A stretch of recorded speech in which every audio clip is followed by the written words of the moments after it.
Yeah, you can Yes. Okay, I can go. Okay. Okay, hi everyone. My name is Morioki. This is SAS-K, Skeptics and Atheists Society of Kenya. Yeah, thanks for tuning in, and feel free to like and subscribe. Okay, today we have this very interesting topic. It's called colonialism. Colonialism, did it do more harm than good? Yeah, so colonialism, did it do more harm than good? So maybe I can start with this definition of colonialism: the policy or practice of acquiring full or partial political control over another country, occupying it with settlers and exploiting it economically. I'll say that again: the policy or practice of acquiring full or partial political control over another country, occupying it with settlers and exploiting it economically. Now, for me, that definition already signifies harm. So the first question is, are we wasting our time saying that there's good, that the debate is over, saying that there's good in such a definition? Because there's occupying and exploitation. So can you say that that already signifies harm? How can good come from that? Things that the word itself shows harm. Is that accurate?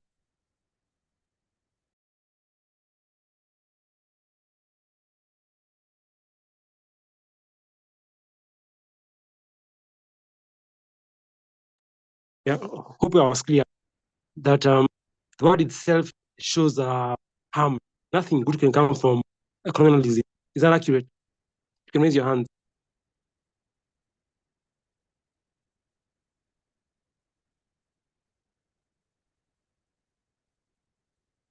Maybe Juliana, you said there was good. Some good came from it. Juliana. Okay. So, Maruk, thank you very much for that question, and thank you for putting me on the spot. But yes, I did say that.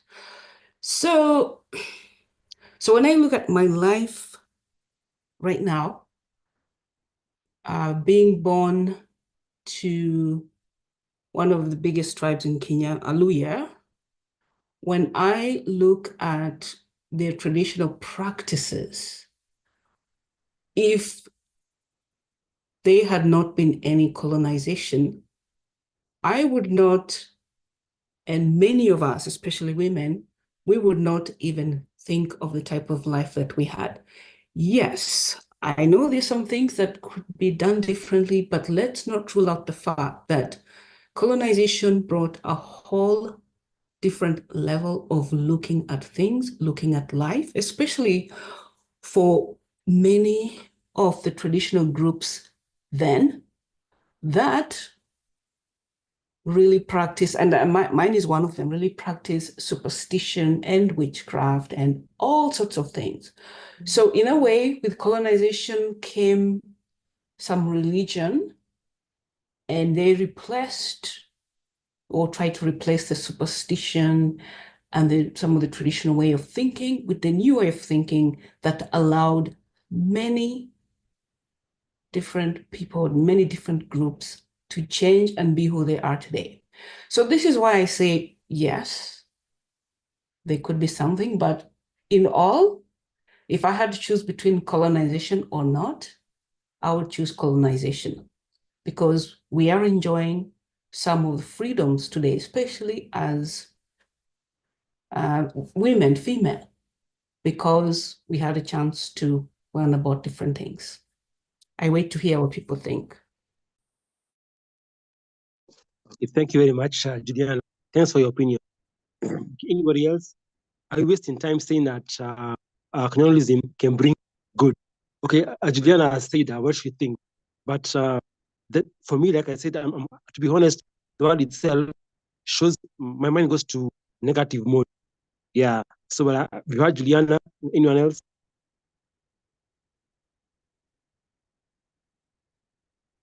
Is that expert? Is that expert Stano? Is that you, Stano? So for me, I would say there is disadvantage of colonialism, but for me, what I can see is more advantage. For example, we are living the way we are living today because of colonialism. Then we have the clothes. Initially, we are almost naked. Then also about the food, example, the maize. I think the maize, it was empowered by colonialism, even the rice that we are using.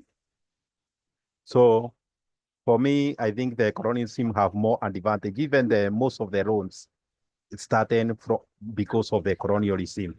Yeah, and about the religion that we have currently is better than the traditional one, because the traditional one, they were based on tribal. But today, the major religion that we have, they are trying to unite. It's somehow universal. So it try to unite many tribes. So for me, I say there is more advantage of colonialism than disadvantage. Thank you. Wow, thanks.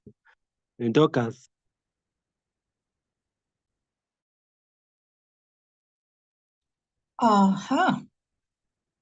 Now, I hold a contrary opinion to that one of Juliana's and ex-Pastor Stano's because of that definition. You are right, Morioki. You are right. That a prerequisite to colonialism is exploitation. You need to settle in a certain area. You go there, you settle there, you dominate them politically, and then you exploit them economically, right? So just by that definition, we can tell that this is a harmful practice. Now, where the distinction comes in would be, did those harms last? Or did those practices, those colonial practices, bring with them a certain level of benefit to us? In that, the natives who interacted with the colonialists suffered, but for us subsequent generations, we are benefiting from that practice. And my answer is no, actually. I hold a contrary opinion. Let's not look at things at a superficial level. We are skeptics. We are critical thinkers. Our work is to dig deep. If you look at the state of Kenya currently, and Africa, in fact, I'm going to expand this to Africa. As I told you guys, I'm an Afrocentrist. I really care about advancing African interests. Things are not good. Firstly, our poverty rate in Kenya is 40%. If you look at the list of people who are poor in the world, Africans are overrepresented in the top 20. In the top 20, in the top 30, we are overrepresented in that list. We are not doing well. You might be doing well as ex-Pastor Sano, you might be doing well as Juliana, but holistically, as a continent, as African people, we are not doing well economically. We are poor. Some of the poorest countries in the world, Burundi, Malawi, Democratic Republic of Congo, they're right here in our continent. And this is partly because of colonialism. Then, when you look at how we perceive ourselves as Africans, we have an inferiority complex. Everything foreign, everything wonderful and good comes from outside. When it comes to media, to content that we consume, the movies, series, right here in Kawasukari where I live, we have series shops and movies shops that download content. They download movies from Hollywood predominantly. If they diversify a bit, they will go to the UK maybe, yeah, but most of it is from the United States. It's from a foreign country. We consume their movies. We consume their music. Most of our playlists, I am guilty of the same. Of course, I love some Afro beats here and there, but for the most part, it is the Western world that runs it. We perceive it to be superior. If you look at our medicine, when we fall sick and we have money, I'm talking about the political class especially, they go to the Western countries.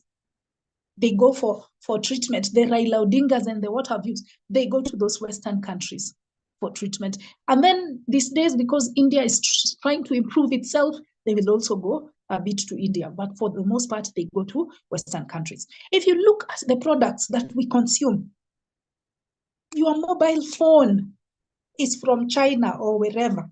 Your television set, this Zoom is owned by people outside our continent. If you think of our vehicles, none of them are Kenyan made or African made. They are either from Japan, they are from Germany, or the United States. It's those Western countries that are calling the shots. Then when it comes to the things that we consume, the food, the foods that we eat, manufactured products, most of them are imported from outside. Kenya, we rarely make anything for ourselves. Then when it comes to our education system, when you have money, you send your kids to go and study abroad. That is perceived as the mark of achievement. So overall, what this tells me is that our systems, whether it is education, whether it is health, whether it is production, whether it is our economy, it is substandard. And one of the reasons why it is substandard, code word here is one. There are many reasons why we are in the situation that we are in currently, but one of them is colonialism. Of course, there are other factors, including our leadership. We have ineffective leadership, but colonialism lay the groundwork for this unequal development in our continent. And then from there, our leaders compounded the matter with their corruption, and we are just stuck at the bottom of the strata. So as we continue in this discussion, I'm going to delve deeper into the connection between colonialism and those inequalities that I've talked about. Political, social, and economic inequalities or underdevelopment that we see in the African continent and in Kenya specifically. I'm going to connect it to colonialism because it laid the foundation. Why? It is a system of exploitation. There's a world order that was set in place, and the colonized countries were put at the bottom. So I'm going to get into details as we go on. For now, I think I've spoken for long, but that is my stance. Thank you. Thank you very much, Dorcas. Now, before Debe speaks, Charles, before you go, your hand was up. Do you have anything to say before you leave us? Charles, before you disappear, do you have anything to say? Oh, am I clear? Yeah, I can hear you. Oh, you can hear me. I think this topic is too difficult. Huh? In fact, after hearing what has been said so far, I'm not even sure what to say. Because I'm not even sure if the issue is to ask whether colonialism has had negative or positive effects, or whether the question should be even, where do we go from here? Because no, I think it's not even a question that can be exhausted if anyone thinks that this night is going to exhaust the issues. Because I think well, maybe to start with, because I think I joined a bit later, and it was Juliana, and I think it was Stanley who were talking about mostly positive. I was actually surprised by that response, but not that I don't understand the response, but I think the response makes logical sense to some extent. But I was just surprised by that response, because mostly it's usually seen as a net negative, not even mostly negative, but a net negative. In fact, gross or whatever I would say, totally negative. So I don't know.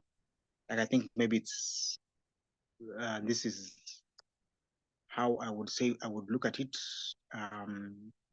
Is first of all to maybe start with a discussion on what defines something as good or evil. I guess maybe that's where I could start from, just for a general conversation. But I guess maybe just from, because I guess maybe coming from a Christian worldview, where I feel like since we have all been created in God's image, we will see that there were some negatives, obviously, and I think maybe everyone agrees that there are a lot of negatives, like what Dorcas has said, that especially the inferiority complex thing. I think that's really a thing. So like whether the negatives outweigh the positives.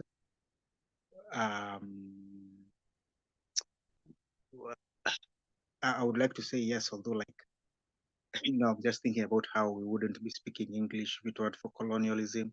We wouldn't be having this space, this Zoom space, if it weren't for colonialism. We wouldn't. I doubt any African here would even be anti-religious if it weren't for colonialism, because somehow colonialism also connected us to, the famous atheists overseas. So I doubt even if there would be a skeptics and atheist society of Kenya.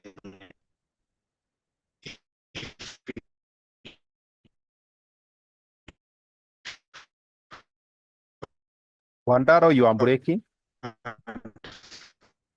Colonialism. So, people usually think it's only the atheists and skeptics in these groups are atheists. Maybe, I don't know if I've... Charles, you're breaking. Charles, we can't hear you. You're breaking. Charles, you're breaking.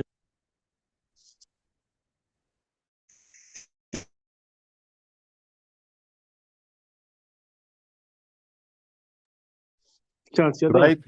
Try to check your net, Charles. Oh. Okay, maybe as he comes back, let's go to Debe. Debe, you're next. No? Debe, please go. Oh, wait.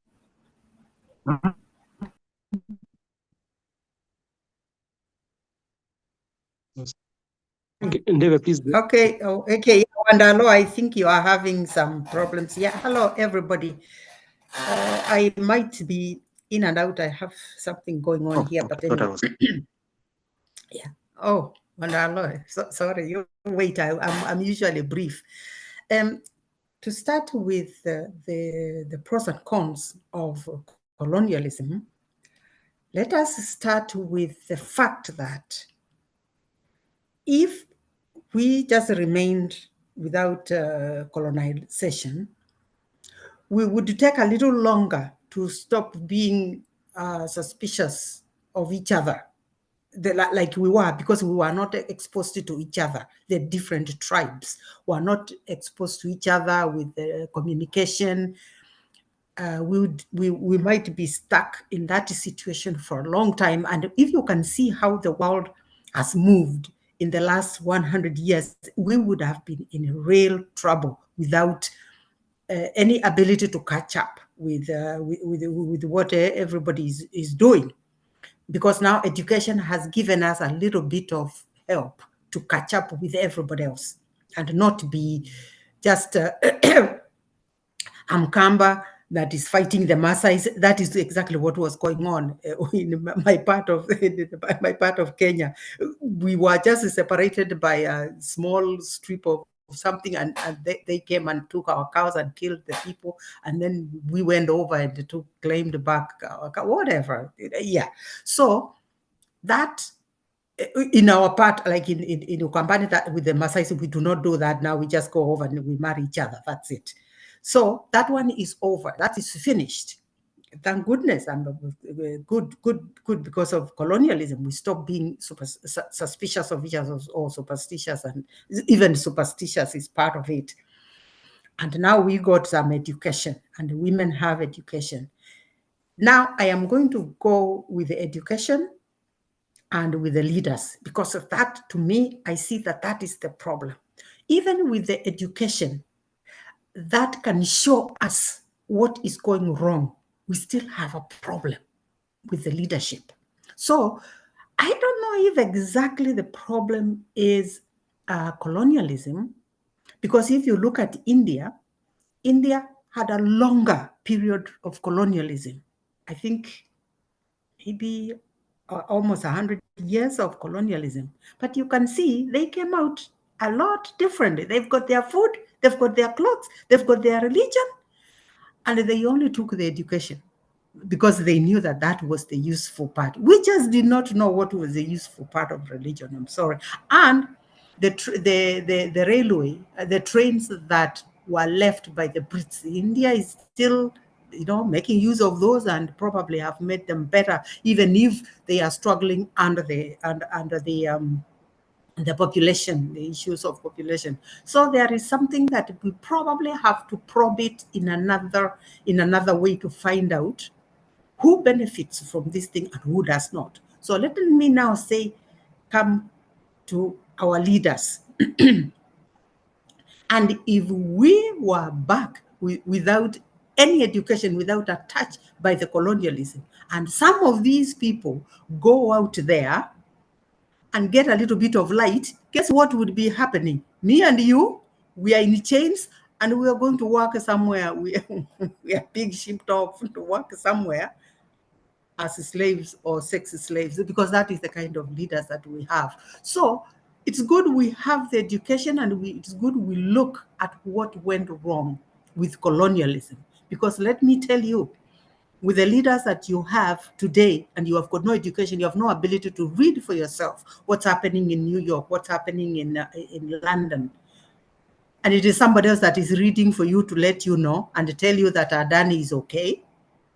You would rather have been colonized and got a little bit of education. And for most of you, I went to school, well, sooner. Actually, I went to school in 1965, soon after the independence. And by the time I was aware of what was happening. David, 2 minutes. 2 minutes, 2 minutes, please. 2 minutes. Yes, I'm just about, actually, I'll wind up in a minute. And I'm going to tell you that the colonialists had set a few things in place. So when I became aware of education officers and assistant education officers who actually would come to the school and check what you had in the classrooms, if you had libraries, if you had this, and there was something called Kenya Schools Equipment Scheme, something like that you got books and all these things. They would come in, the van would come in and bring some things to the schools. So what I'm trying to say is that they did set some things into place. They set the railway in place for us. They set infrastructure in place for us. It was only up to us to get the education that they gave us and run away with it. That's what we needed to do, run away with it. Did we? Well, thank you. Okay, thank you, David. David, quick question. This infrastructure, was it for us or them? Was it to help to benefit them or benefit us, David? The infrastructure. Yes, but people rode even in the trains. By the way, my little town, my little village is not very far from the railway, and we would see the trains going by, and they would just say, "Oh yeah, the train has gone by. It is time to go to bed." And Africans were riding the trains, and Africans were getting jobs with the trains and all that. I know a couple of people who worked in them with Kenya Railways, and it might not have been as big bosses and big anything. It is just the same thing today anyway, except that we are doing it to each other. So the infrastructure and the road, if the road was there, you used it to go to the market. They did not say you couldn't use the road. So yes, so the infrastructure was there and what was useful for, and when they left, did they take the infrastructure? No, it was there. They knew that the infrastructure, they were doing that infrastructure for themselves, but directly or indirectly, we benefited. It is still our infrastructure. We've not done any other Mombasa road. Okay, fine. Thanks, David. Okay, Yeah, thank you. well, Charles. Okay, Charles, we lost you. Charles, are you able to speak now? We lost you. Yeah. Am I clear now? Yeah. You mentioned about, Charles, you mentioned about SAS-K, that we are there because of colonialism. Did I hear you right? We exist because of colonialism. And yeah, so anyway, like I think I'm even trying to formulate my arguments here a bit clearly, because I think this, in fact, I'm thinking more than I'm actually thinking as I'm trying to even wrap my head around it. So like I'm thinking, normally the argument is usually, oh, Africans wouldn't be Christians if it wasn't for colonialism and the transatlantic slave trade. But then I just thought that is a chance that Muriuki would be for colonialization, because it's not that we were going back to our African roots that people started considering atheism. And so even before we look at the benefits and the disadvantages of colonialism, it seems honestly like, and honestly, I think it should really, this really should drive us to a much more thought-provoking conversation, in that it seems everything every African is today is really because of colonialism for the most part. Because even the freedom fight, in fact, thinking of even Afrobeat, because you remember Afrobeat was discovered, or no, invented by Fela Kuti, who was an anti-colonialist activist. And so I'm just thinking, even Afrobeat itself is because of colonialism. And so like I was just thinking like, wow, although like I'm not even saying Christianity is because of colonialism, because we had Ethiopians who were Christians way before, and Egyptians way before even colonialism was a thing. But I think it's just interesting how this conversation, as much as it's usually pointed as like, oh, colonialism is the worst thing that ever happened to Africa, and these people, these colonialists are the reasons you're Africans, so you should, no, these colonialists are the reasons you're Christians, so you should just reject the whole of Christianity because of colonialism. But the conversation is much more nuanced than that, because if it's about rejecting everything from a white person or a colonizer, then people would even have to abandon atheism. And even Kemet, the Kemet that people tend to think that it's African spirituality, a lot of the ideas also came from whites. And so like, I think it's very interesting how Africa seems to be a colonial experiment, in that, and just to think about it, there really wasn't Africa before colonialism. Africa, all the like Kenya, Botswana, Just Nigeria. 2 minutes. Oh, sorry. 2 minutes. In fact, let me just end. So like I think maybe what I could say, there's a lot I could say, but maybe just to summarize is that this is a discussion that obviously will not end tonight, as much as we want to try and exhaust it.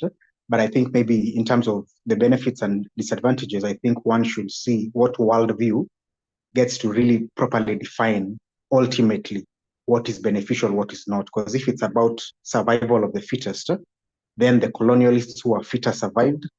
And so they did something wrong or right. So like if we go with naturalism, we can't really have a meaningful discussion here. But if you go with a Christian worldview whereby love your neighbor as yourself is the second greatest commandment, then we would be able to see what's beneficial, what's not. So like I feel the Christian worldview helps us here, but naturalism does not help us.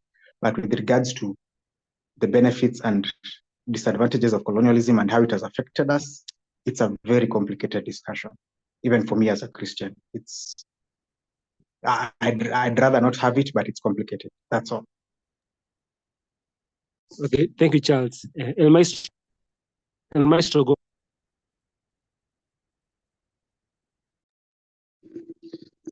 I hope I'm audible. Am I audible? I can hear you. Me, I can hear you. I don't know about the others. I can hear you. Okay. So First of all, there is something, Stanley, you have said which I totally disagree. Stanley, you said that colonialism what us at a religion that is, I don't know, it is worldwide. How does that help us? Bringing us a religion that is worldwide. In India, yes, they have their religions, their religions that are maybe of a certain tribe, but they are still they are still living in a modern way like us, but they did not lose their identity or their religion. So how does bringing a religion which is worldwide helping us? How? You can't say that that is something good that colonialism brought us. No, that one I totally disagree. Secondly, for me, so Andalo has also said, I think this topic, yes, it is complicated. Yes, it is complicated. Yes, but then we have to look at it this way: is colonialism still going on, or has colonialism ended? Has it ended? Has it really ended, or it is still going on? Because if you ask me, since you see, Africans, like, we are still the poorest continent, and most Africans are still in poverty. I don't think even colonialism helped us. Maybe in terms of maybe technology, maybe I can say that. And also, there's this thing I've also been asking myself about. What if what if the colonialists came?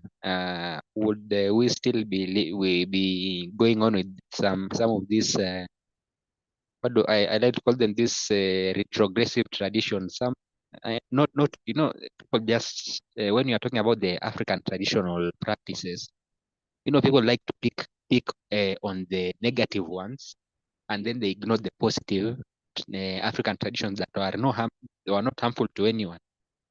There are some positive African traditions that were going on during that before the colonialists came.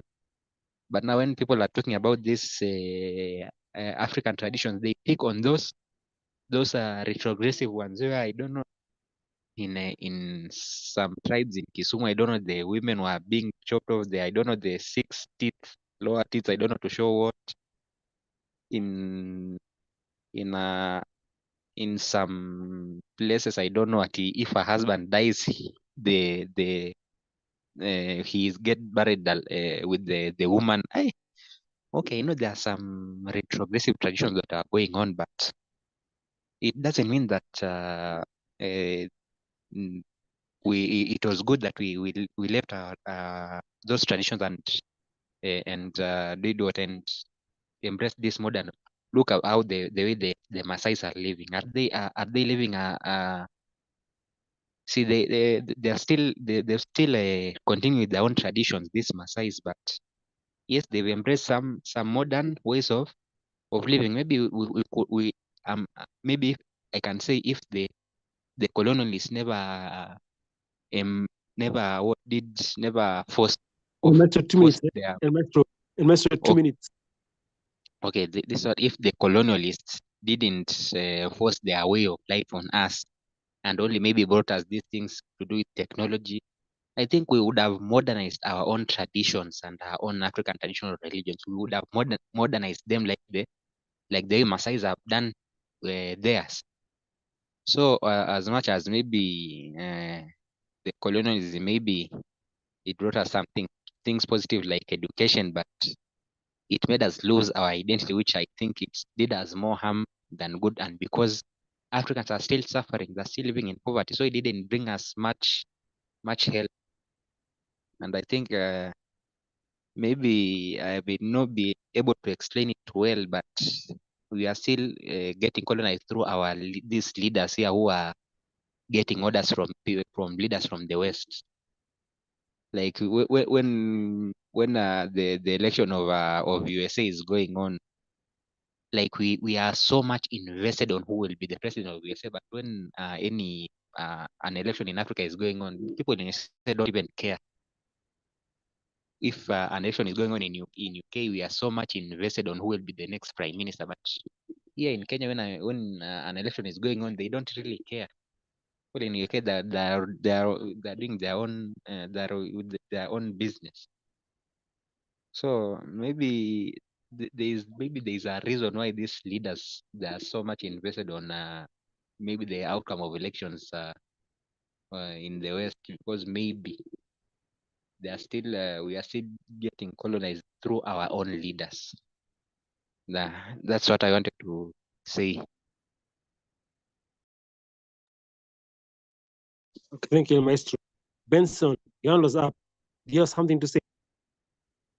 Benson, your hand was up.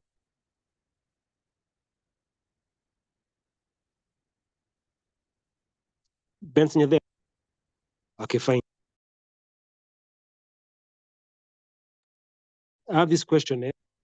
Is it true Africans are inferior because we were colonized, we were enslaved? Now, is it accurate to say the African race is inferior? Because how come these people came to Africa, they took our land, they forced us they did forced labor, they taxed us. So if somebody says Africans are inferior, is that accurate? Okay, Dorcas.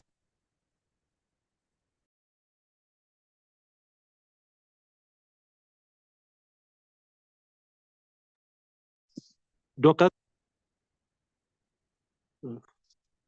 My mic. Okay, I've unmuted. You have the question, I hope. I hope you have the question. Okay. Yes, let me start with that. Okay. I don't think Africans are inferior. I think we believe it to a certain extent. And as I said earlier, this is attributable to colonialism. We are not inferior per se. We have so much potential and so many capabilities. I think we shouldn't use that to write ourselves off. That's how I would answer that question. Now, I wanted to comment about what Njeve spoke about, to give now a different angle to the education argument and also to the infrastructure argument or the technology argument. And then I wanted to add one more point. As Debbie was speaking, she mentioned the benefit of education, the fact that the colonialists came and they brought us this thing which would empower us in our lives, called education. And as I said before, there is nuance.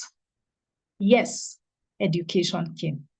However, what was that education tailored towards?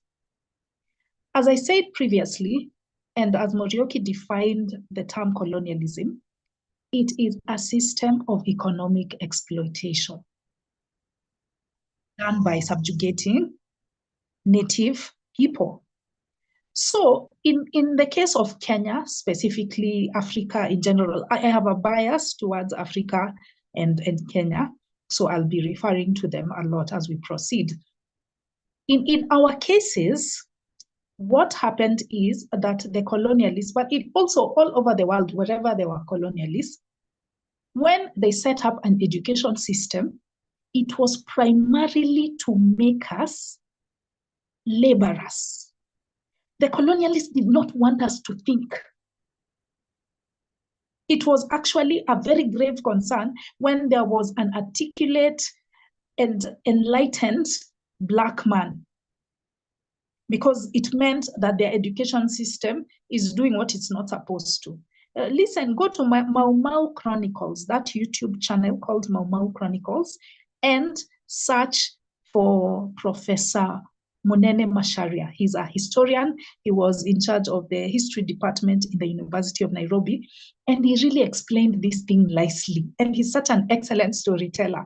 So I'm drawing a lot of my deductions from that. And of course, from several literature books. I've been doing a lot of reading from Ngugi wa Thiong'o. He's written a lot about the colonial era, pre and post, just slightly after independence and mostly before independence, the colonial era itself. You will see what the goal of colonialism was.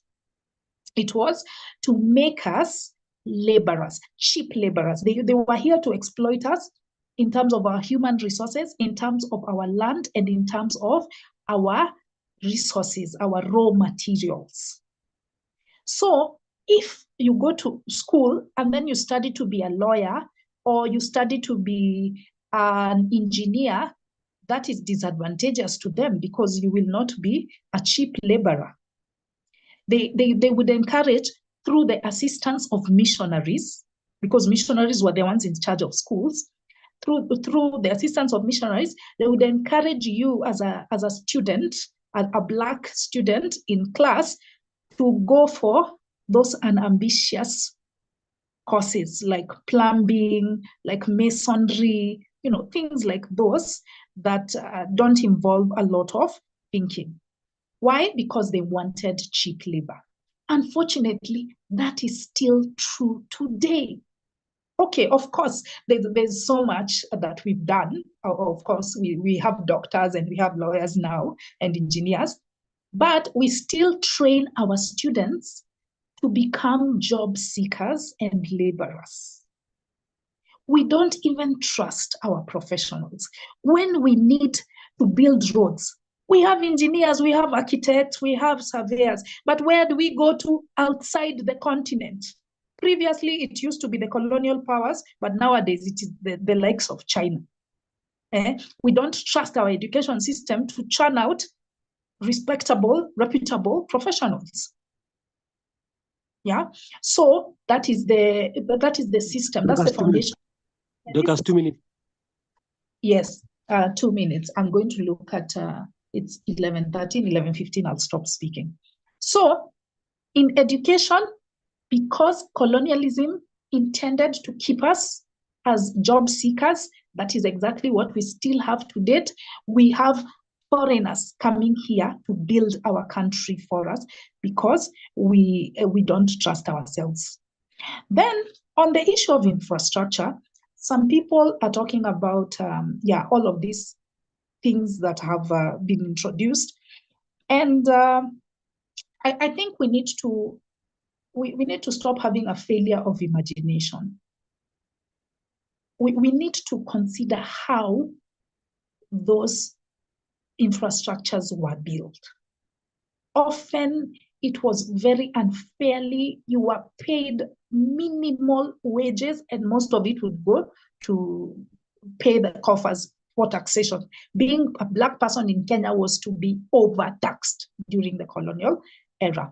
So what I'm saying here is that, yes, the infrastructure was built, but it was built in a very unfair way. It was very harmful to us. So we mustn't assume that this is the only way it could have been done. There's a way you can still develop without being subjugated and being exploited. And it is simply through trade, through interactions with other cultures. That's a possibility. Just because you were abused by your parent, it doesn't mean that this is now a prerequisite, that it is now a good thing for you to be abused. Even though that person who abused you also took you to school and they took care of you. So we must never forget that harmful side of colonialism. I will elucidate because my time is up. It's now 11:50. I will elucidate the lives lost and the violence and brutality that came from colonialism subsequently. I'll also talk about the economy subsequently. Thank you. Okay, thank you, Dorcas. Ex-Pastor Stanley, are Africans inferior? Then you can answer El Maestro's question about religion. He said that a religion did no good. Yeah, so Ex-Pastor Stanley, are Africans inferior? And answer El Maestro's question. I think Africa are not inferior. I can't hear Stanley. I don't know. You sound far. Stanley, you sound very far. Hello, do you hear me? Yeah, now I can hear you. Okay, for me, I will say Africa are not inferior. The problem or the why we see them as if are inferior is because we are in the stage of development. We are trying to compare ourselves with the people who have already developed or who started to develop in the past, maybe 300 years ago or 200 years ago. So you cannot compare a child with an adult. Adult have more experience and have learned much, but a child is still in the process of learning. So Africa, we are just developing, we are learning little by little. So we cannot, when we compare ourselves with the Western, we will find it as if we are inferior, but we are not inferior.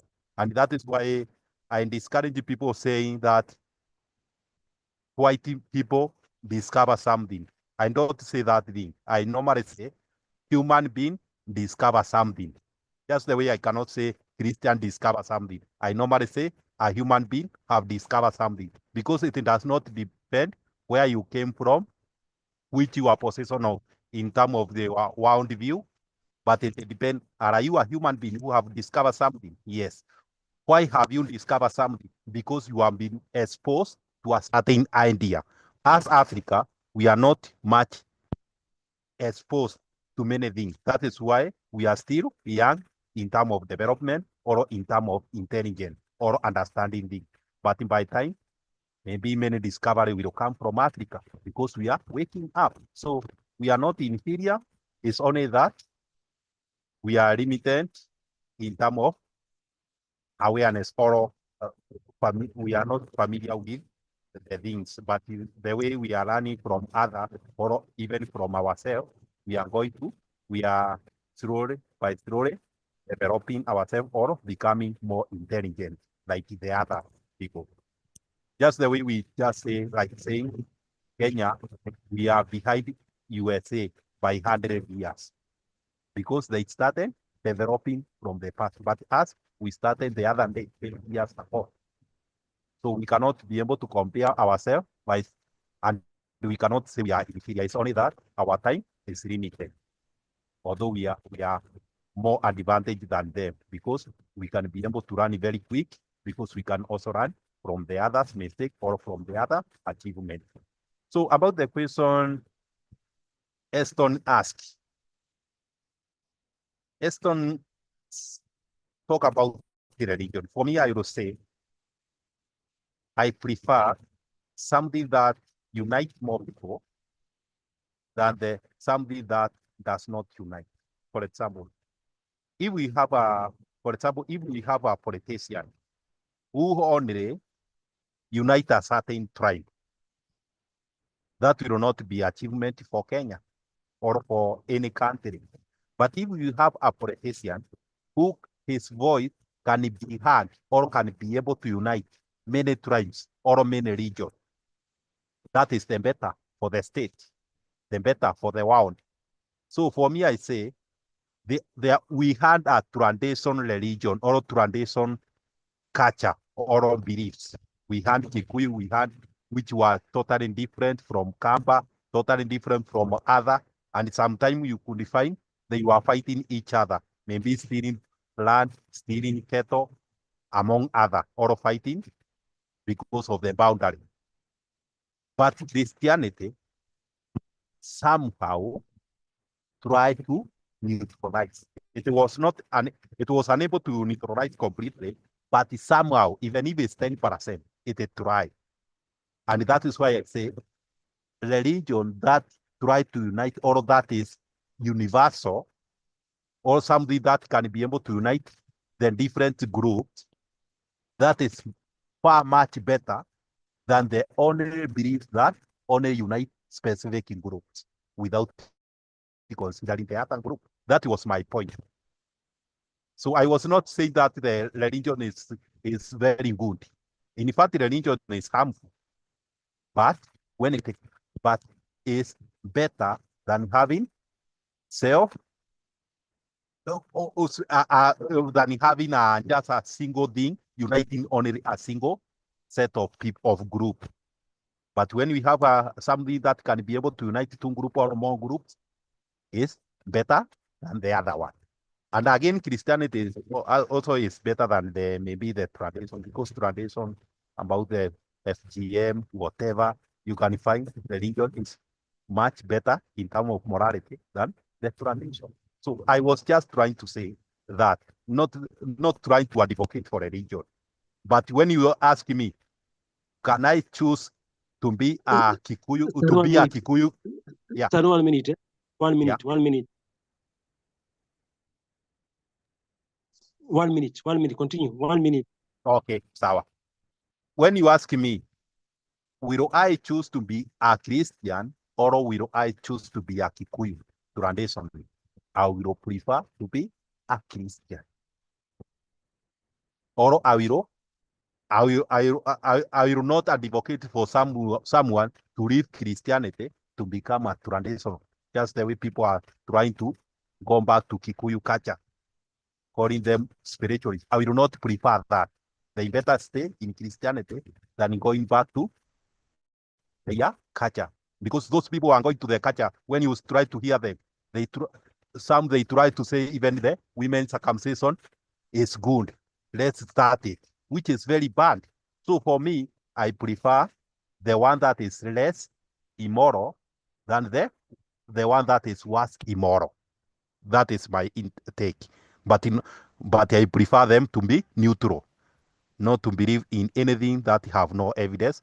But if I prefer to be Christian than to be a traditionalist, that is my stand or my view. Okay, thanks. Okay, thanks, no, David. Yeah, I know, I know Stanley is struggling with that one, because anybody that is retrogressing to those traditions, some of those people don't even know what those traditions were. They don't even know, but they want to retrogress to that because maybe they are angry with their wife or something like that, and they think that women should be subjugated. And I think, Stano, that's why you're struggling with that one. That one, that retrogression and saying that and trying to weigh the two is neither here nor there, because the people that are telling us they are going back to Kikuyu tradition, they do not even know what the Kikuyu traditions are. So I am going to be very careful to go to that one. But let me talk about inferiority. In my opinion, it is not inferiority. I think somewhere we have a problem with the trust.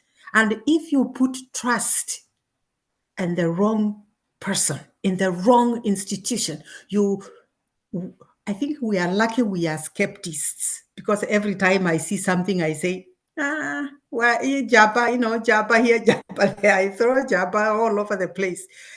And I think that is a problem that we faced and we still face. As soon as we stop thinking that any external force and any person that comes from wherever, they are better than us, then that is going to change, because we are going to start questioning. We are going to start questioning Adani. We are going to sign very carefully when we are dealing with Adani, because we don't know. This one is just somebody that has come. We're doing business. We're going to be more careful when we are signing or on the dotted line for anything. To tell you, to bring it completely home for you, this trust. In Kikamba, there is a phrase, or rather a proverb, that says that a newcomer, has the best snuff. Do you know what that does? That every Mugeni, just come on in, come on in and bring your good snuff and we will kill your kitchen. I'm not saying that you should not slaughter the chicken for a Mugeni, but you can't just see the person that's passing and say that because they usually have better snuff or something new, that they are okay. Where is skepticism in that? There's no skepticism. Like, where do you come from, mister? How did you make this thing of yours? How do we know that it is not poison? How much are you selling it? If you are giving it for free, why are you giving it for free? Is it worth anything if you're giving it for free? Those kind of things, those skeptic things. So if we lack those skepticism, then it can look like an inferiority, that you think that anybody out there is better than you. You're not going to question them. Is that inferiority? I think that is a refusal to think. That's a refusal to be skeptical. That is a refusal to start questioning things. That's a refusal to face a newcomer heads on and question yourself. What is this person up to? What good can I get up to this? What do they want from me? Yeah, thank you.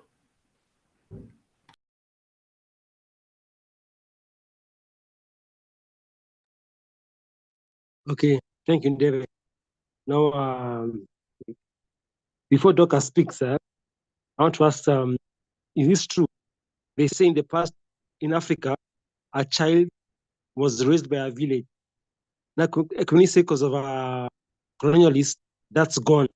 We've lost the ability to raise our kids in the past, that the kids, our culture was more organized. Even the drinking, the beer was very healthy.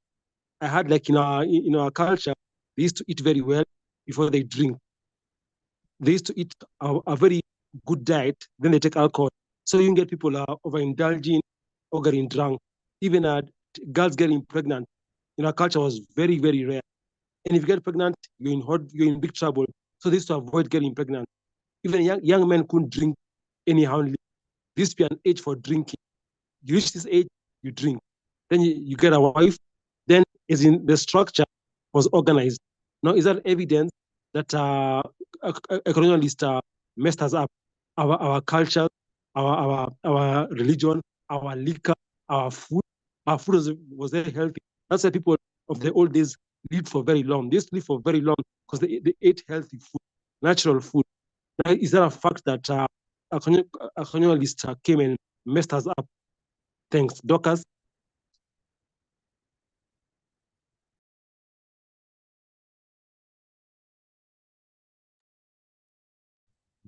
Okay, let me start with your question. We must, in this discussion, we must strive to be as objective as possible. And we must refrain from romanticizing the past, because that's what I have found among these so-called modern day spiritualists, the ones that are going back to our traditional religions. They were imagining that it was a utopia back in the day. We still had many downsides to our culture back then. Women were subjugated. Women underwent female genital mutilation. They did not own property. They had no right to own property. And they also condoned domestic abuse. So there was that downside. But there was also the upside in that what you spoke about. Yes, we had healthy foods, healthy organic foods that were not laden with chemicals, and even our methods of preparing them were quite healthy. Our way of life caused us to move around, and we were generally more fit, and we had a sense of communality. We raised our children as a community. So those are things that were lost owing to colonialism. And I think it is important for people to have a sense of their own culture. Once you lose your culture, you automatically feel inferior. You start to feel inferior. Not that you become inferior, but you start to feel inferior because you are referring to some other external culture to define who we are. So colonialism indeed eroded African culture, and that is definitely detrimental. So that's how I would answer your question. Now, back to the points I was trying to make. I just want to throw in two more points. Colonialism was harmful because it caused the loss of lives. And it harmed people physically. A case in point was the Congo and what King Leopold II did, the Belgian. He used to chop off people's hands, or he would order his soldiers to do the same if they don't meet their quota of rubber for the day. There was a lot of wanton killing that was going on in the Congo. In fact, it is called the hidden genocide. We keep talking about the Jews and how the Jews were exterminated by the Nazis, 6 million. It is estimated that there might have been 10 million Africans who were killed during the colonial era in the Congo. It was, if you watch those pictures, if you watch the films, the recreation of the films, or those pictures, it is absolutely heart-wrenching. Right here in Kenya, we had thousands of people that were killed by the colonial government. And you know, the colonial government would retort, oh, but you had the Mau Mau, and the Mau Mau also killed. The Mau Mau only killed 32, 32 whites, while the white people, the white colonialists, killed so much more. There was a lot of violence and a lot of loss of liberty. If you tried to advocate for your rights as a Black person, you would be arrested and you would be in prison. We had detention camps here in our country, Kenya. There were about 80,000 people that are in some of these detention camps. We had cases of the Kamboine village massacre, where there was one individual, one white person that was killed by Black people, and then the white guys came and they wiped out the entire village. Kamboine massacre, go and check it out.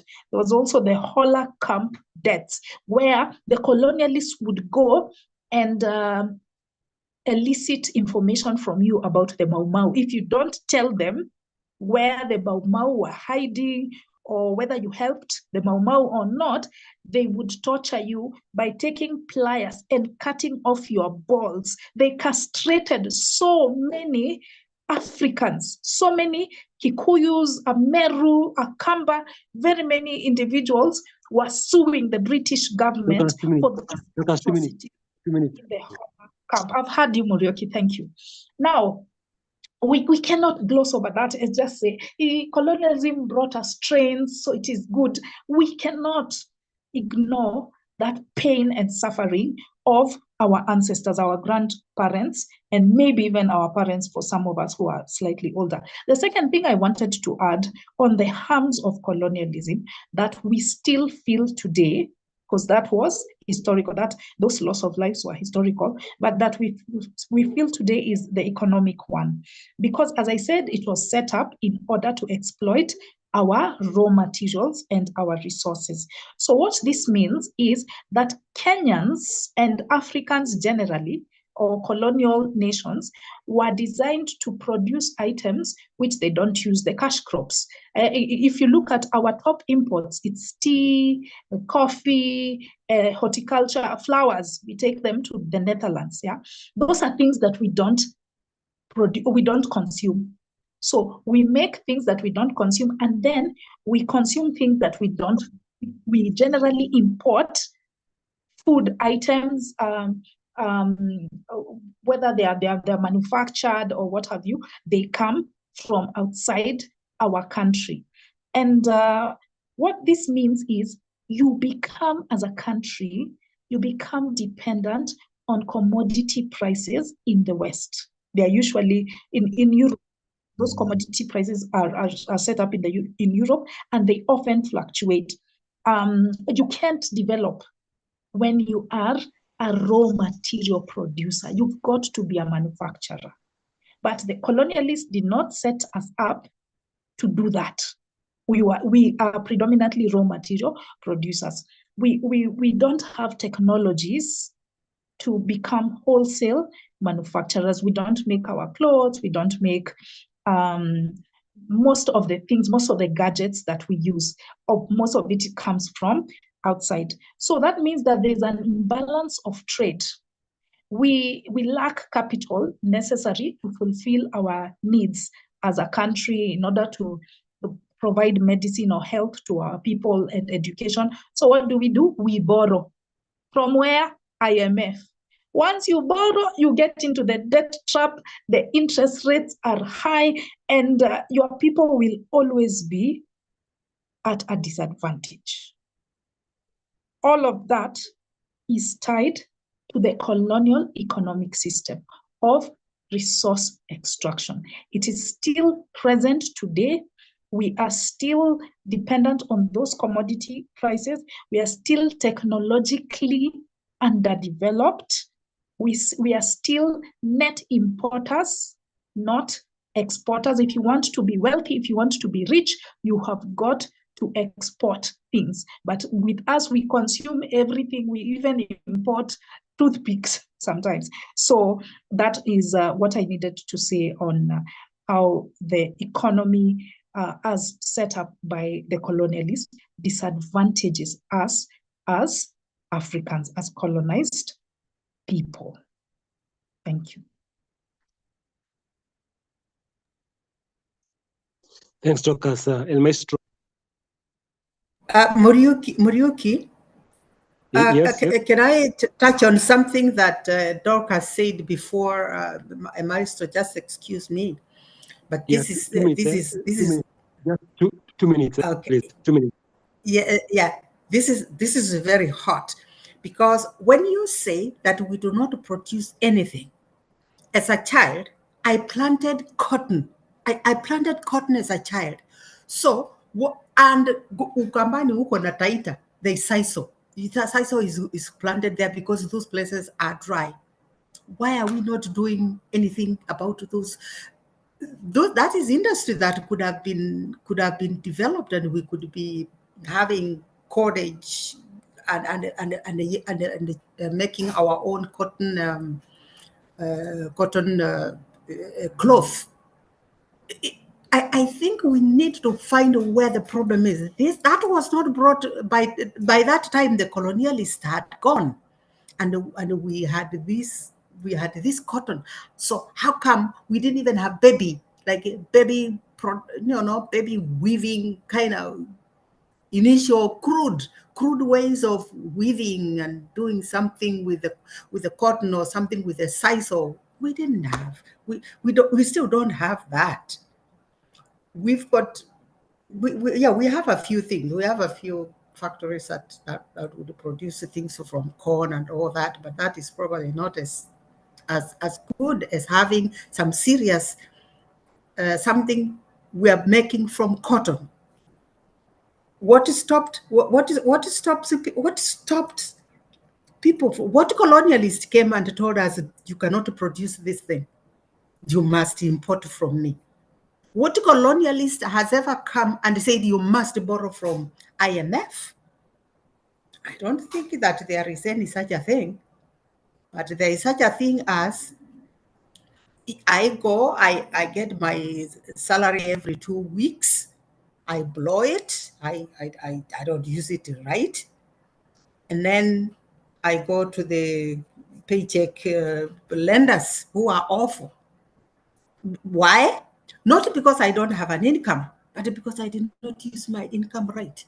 So we need to be able to not go to some of these places which exhibit where our weaknesses are, where it was not the colonialists who did that. We did that to ourselves. I just needed to say that. Thank you. Okay, David, about the IMF, do you have a choice? About the IMF, do you have a choice there?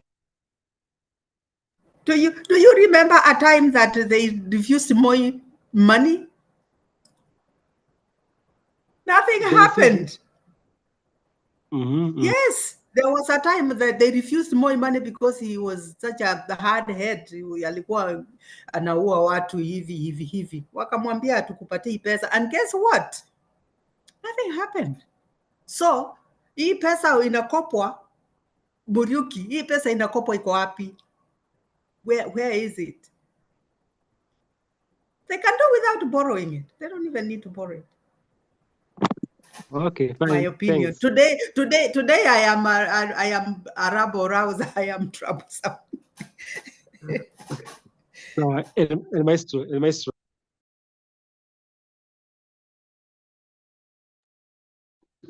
Okay. First of all, I have to say, Africans, no, we are not inferior to the others. It's just that we are still we have still a colonized mind. Our minds are still colonized. But being inferior, no, Africans, we are not inferior to the others. We get we start now. If we start depending more on ourselves, I think we'll go far. But now anyway, we are still importing everything from outside. I think we should do more of we should do more about manufacturing our own things. And also, you see, when I say that a colonized mind is like we value more of things that are created in that are made outside there than things that are made here. When you hear something that is made in Kenya, and you start doubting it if there is something wrong with this thing. Okay, ukisikia ati barabara ilitengenezwa na Mchinese, you have no problem, but ukisikia barabara ilitengenezwa na Mkenya, is like unaanza kuichunguza chunguza. We need to do more about depending on ourselves. We are not inferior. We just our minds are still maybe colonized. Secondly, Stano, I can't believe that was coming out of your mouth. So those days that before the colonialists came, you mean we are just fighting because we are all our tribes they are worshiping their own god, so we are just fighting. There was no peaceful coexistence between Kikuyus and Kambas before the colonialists came. There was no peaceful coexistence between people who worship Mumbi and people who worship Ngai. There was no peaceful coexistence. You are lying. There's no way you can tell me that if this Kenya, let's say this Kenya, we have 8 major territories. If all the 8 territories had their own religion, we would be fighting. No, in North or Eastern Asia, those countries, they have like in India is like it has about there's some territory in India where they have many religions, but do they peacefully coexist? Do they fight? They don't. So you can't tell me that because you prefer a religion that is one because it unites than a religion that has maybe it will be a religion that a situation that has many religions because we will fight. Do people in the coast, do Christians fight with Muslims because of their religion? I don't think that is the correct thing to say. Yeah, that's my view for now. Okay, thanks, Maestro. Then also, let's touch on religion. And I'll also ask ex-pastor Stano. Stano, Africans are looking to Israel for a savior. You're in Africa, then in fact, I heard somebody saying they want to go to Israel to find out more about Jesus. I find that so, I don't know what to use. You want to go to Israel to find out about your God, yet on Africa. So external religion, for me, just I don't see anything good with being Christian, because we lose. You think you're a Jew and you're a Kenyan. Stano, you can go. Do you hear me? Because I can see my bandwidth is low.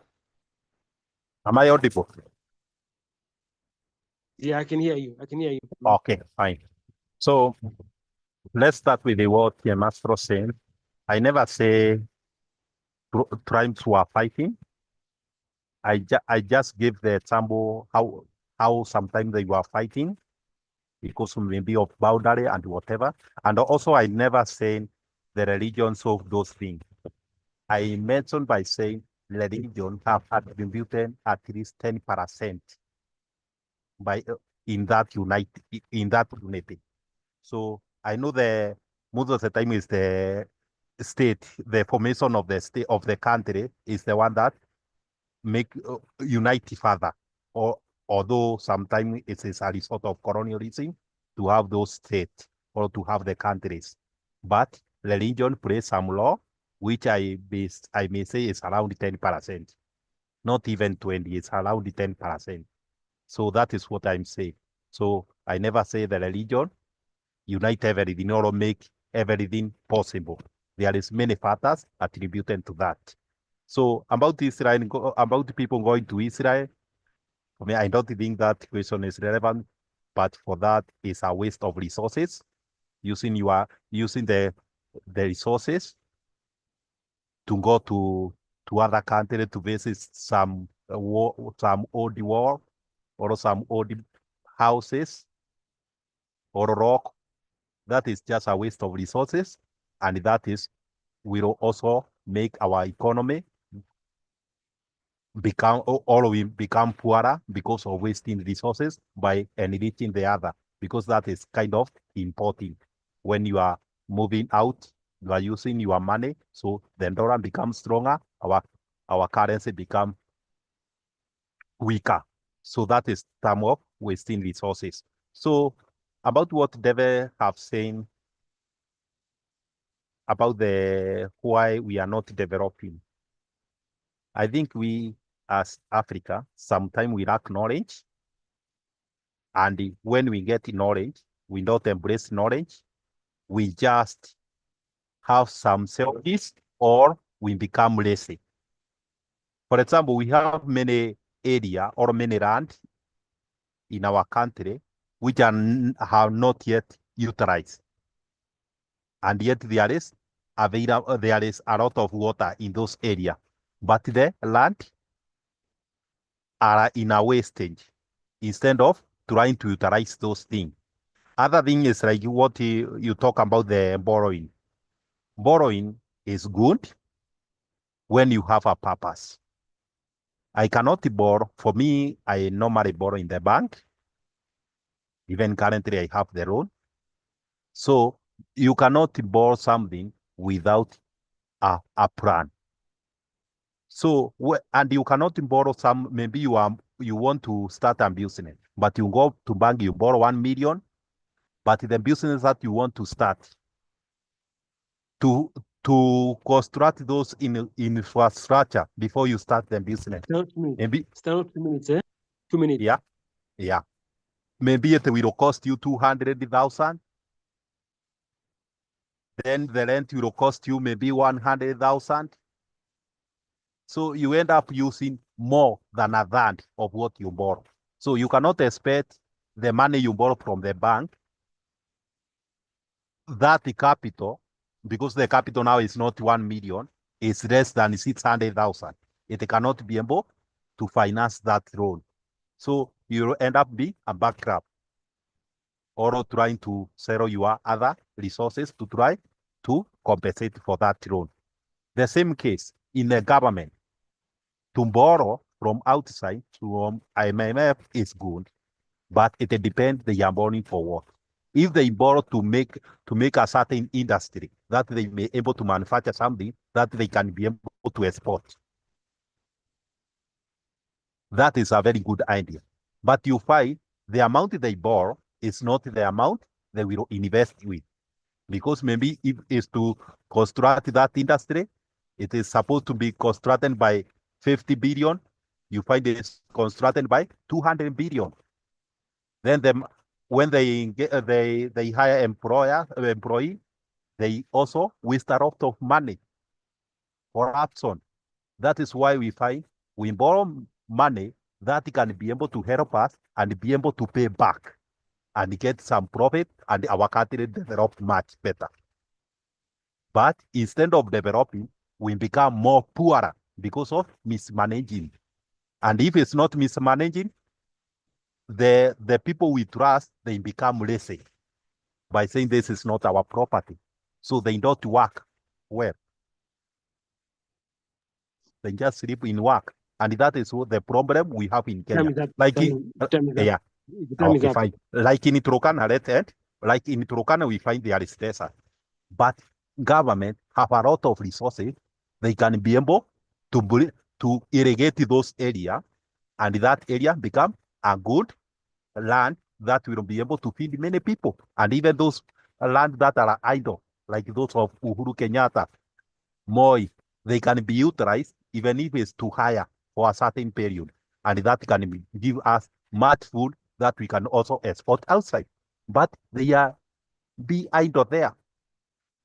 That is why we as Africa, we are failing because of lack of management and laziness. And our leaders are also lazy and corrupt. That is why we have a lot of resources and we can be able to develop well. But because of laziness and corruption, that is the one that is causing us in that mess. Thank you. So, Stano, quick question. So, are you still saying that Christianity unites Africans?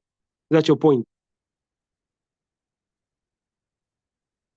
My point is Christianity unite people more than one tradition-based belief.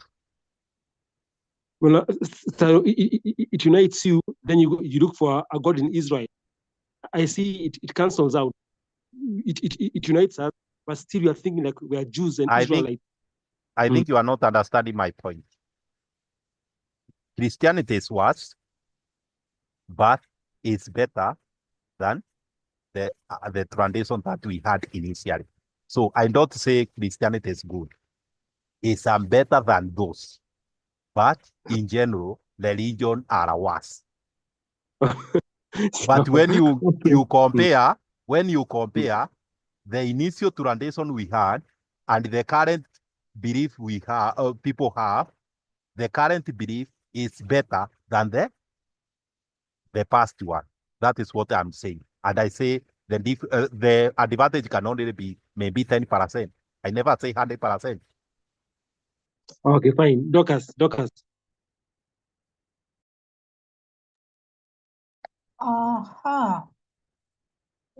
There was a question you asked about religion. Yeah, as in I see what Stano is saying. I see it didn't do much Christianity because now Africans are thinking like we think like we're Israelites. So it's worse because we think we are Jews, yet we're African. So with Christianity, you lose your identity because, like I said, people go to Israel to look for their savior, yet you're an African. So for me, Christianity just does harm. Internally, they won't be aware, but it does harm internally because you think you're a Jew. Thanks. So what is the question? Yeah, religion, their religion harmed us more. This colonial religion harmed us more. It brought more harm. Yeah, the religion didn't do us good. But what Tano is saying, I see no good, no big deal in Christianity. That's my point. Okay. I think it is pointless for us to argue about which superstitious thinking system is better. I would rather just eradicate all the superstitious systems. Yeah, true. Yeah, that's true. True. I even want to go down that road. Now, I want to rebut what Ndeve said, because she was giving the example of how back in the day, they used to grow cotton in Ukambani, and there's nothing that would have stopped us from turning that cotton into textile products. And you're right. I said this at the beginning, that colonialism is one of the reasons why we are underdeveloped. There are several other reasons that compounded the issue. I said colonialism set the foundation for our underdevelopment, and then our leadership, the failure in our leadership, our corrupt ways, our faulty education system, etc., all of those have led to our current status quo. So, of course, there's a role that our leaders played in creating underdevelopment in Africa. Of course, there's that role. But we must not negate the role that the colonialists played in this grand scheme of things. So for instance, in that particular example where you're saying what stopped us from getting that technology necessary to convert the cotton, the raw cotton, into textiles, there were several factors, but as I said previously, colonialism was set up for raw material extraction. So in our minds, when we took over power from the colonialists, when we got independence, we were still having the same colonial mindset that we will produce raw materials and send them off to Europe, to the West, to fulfill their needs. The problem with that, as I said previously, is that it makes you dependent on commodity prices. And when you make raw materials, if it's not value added, you won't get a lot of returns for it. So what that did is it caused us to be capital deficient. We didn't have a lot of money to fund our social needs, health, education, etc., or even infrastructure. We didn't have money because we were depending on the raw material exports, which was set up, that system was set up in colonialism. So because we didn't have the money, then these microphones on, please mute yourself. So we went to the World Bank or the IMF to help us with money for infrastructure development and for health and education. But unfortunately, it just accrued interests for us, interest rates, and it set us up into a debt cycle. The other reason why we didn't develop or we didn't go down the manufacturing route is we didn't have the expertise. We didn't have the education for it. We didn't have the expertise. As I said, the education system put in place by the colonialists was to make us job seekers, not job creators. A case in point is Zambia and their copper mines. Zambia has its net exports, or its biggest export is copper. 70% of Zambia's exports consist of copper. But the amount of money it gets from the copper is 0.5% of its GDP. Okay, this data is a bit outdated because it might be 10 years old. I watched that information like 10 years ago. The reason why that is the case is because most of the mines owned by the Zambians are by foreigners. They're multinationals, they're foreign multinationals that own them. The Zambians did not have the knowledge. They didn't know how to do it. They had no clue. And their leaders were not economists. They were not critical thinkers. Their leaders were just focusing on the here and now. They were focusing on the urgent needs rather than the long-term plan. And then also the situation was worsened by IMF, who at that time. Doctor, 2 minutes. Okay. The IMF had told Zambia that if they don't privatize their mines, then they will not be added more money, because you see, they already had debt from the IMF. They borrowed from the IMF in order to develop their country for infrastructure. But then the money was not enough. They had all these interests to repay. So they went back to the IMF for more loans. Yeah. And when they went back to the IMF told them, you must privatize, you must sell your mines. So they sold their mines at throwaway prices, and it is the foreign countries that control it, that enjoy it. Even technology, that manufacturing technology, it is often hoarded by the West because there's a world order. They don't want Africans to develop. So it is often hoarded by them. But I have considered that if we had visionary leaders, they would have focused on getting that technology here in Kenya.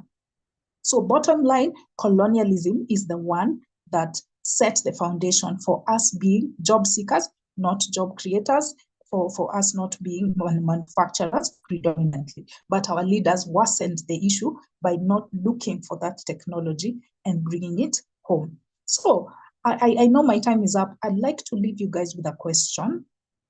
I spoke previously about one of the harms of colonialism, which is the violence and death, the brutal death of natives under their regime. And the detention, the loss of liberty, all of that. There was a lot of suffering that the natives underwent during the colonial era. So I'm wondering, you guys, is it okay for us to ask for reparations? Do you think it is just for us to get reparations from the colonial governments or the former colonial governments, because now they're not our colonizers anymore? Do you think that it is a just thing, or we should just forget it and move on? Thank you.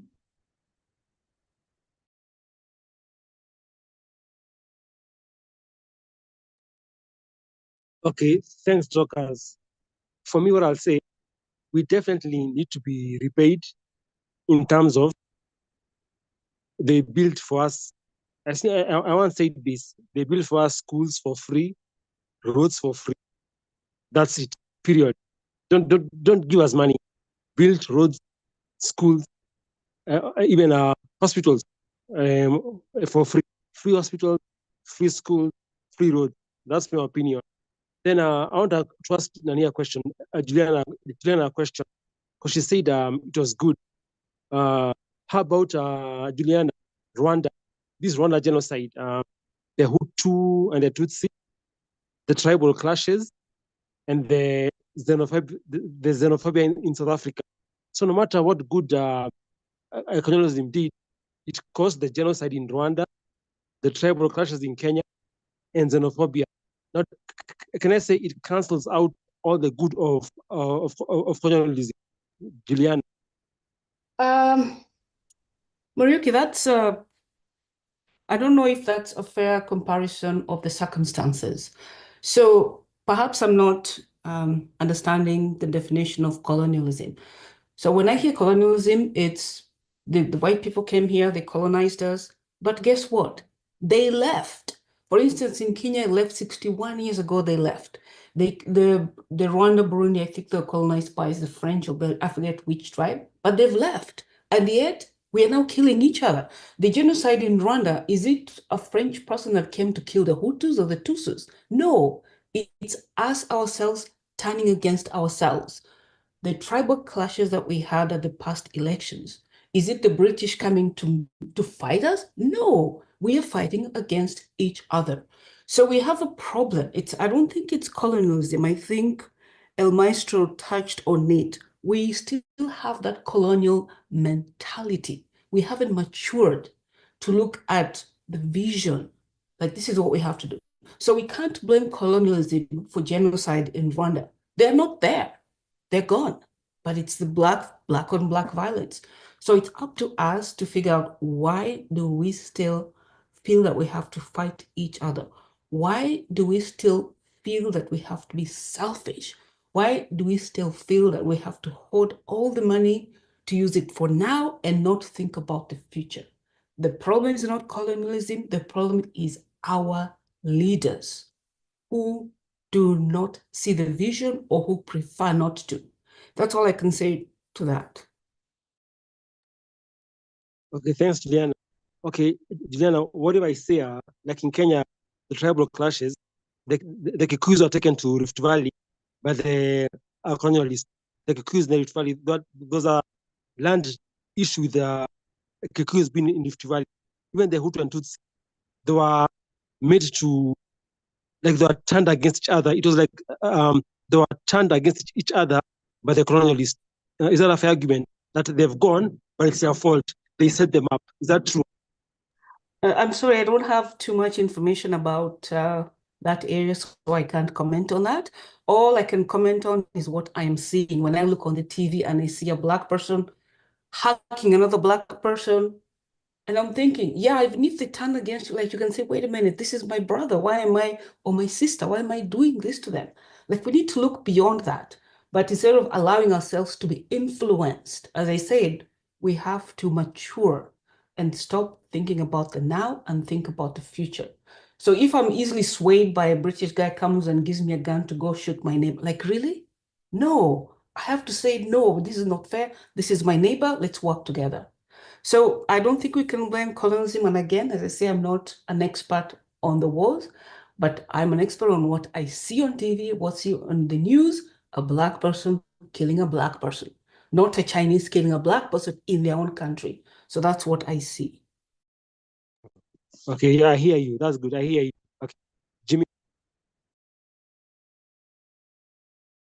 Thank you very much. So yeah, I mean, Juliana has made some amazing points there, and I fully agree with that.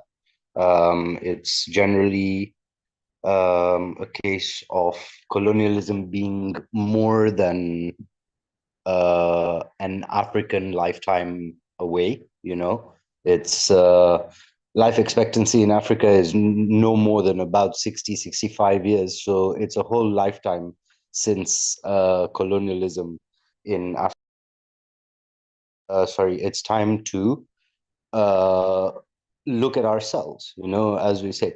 And there are a lot of ills and harms that colonialism caused. And then there was also the question that Dorcas posed about reparations.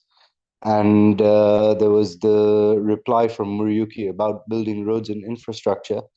And in my opinion, it would be probably wise, like a lot of Caribbean countries at the Commonwealth Conference this year, they raised the topic of reparations and that kind of thing. I would say that reparations should be in the form of debt relief, because a lot of the problems in Africa are caused by servicing debt. Yeah. And then El Maestro and so many other people have made the point about our leaders being the actual problem currently. The real problem right now is the leadership. Because if we see in Kenya, it's basically just MPigs enriching themselves. And at the expense of who? At the expense of us and at the expense of our development. And we are constantly seeing money being stolen, etc. So we need to have better leadership. I've just sent a picture in the members group, which was a meme which someone sent me today. The world donates $1 trillion to Africa in aid. And what does Africa do? The leaders buy Range Rovers with that money instead of using the money to develop the country.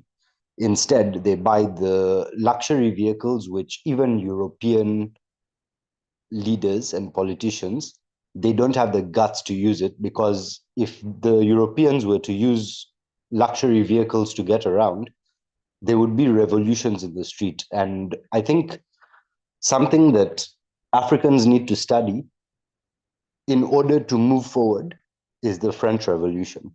And if anyone wants to ask me more about that, please do, because the French Revolution is probably the most important event in the history of humanity. Thank you.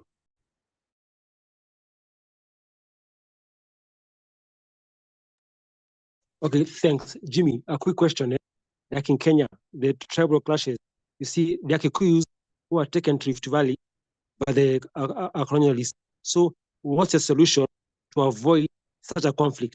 Because the colonialists have gone, but because they used to go to Rift Valley, so now they are fighting amongst themselves. So what's the solution to avoid Africans fighting amongst themselves, something caused by the colonialists? That's an excellent question. And to respond to your question, the solution is very simple. You, Muriuki, should pay 2,000 shillings to charity right now because you've used the word Kikuyu 4 times. So that's 500 bob per offense. And we should make tribalism extremely illegal. So fine anyone who uses the name of a tribe, 500 bob per offense, and immediately you'll kill tribalism. Okay, Jimmy, but the Kikuyus they're still in Rift Valley right now. And the Kalenjin say that's their home. That's their land. That's another 1,000, Bob. You've used the word Kikuyu and Kalenjin. That's another 1,000, Bob. And you are racking up the fines really fast. I would be concerned about your ability to pay. Okay.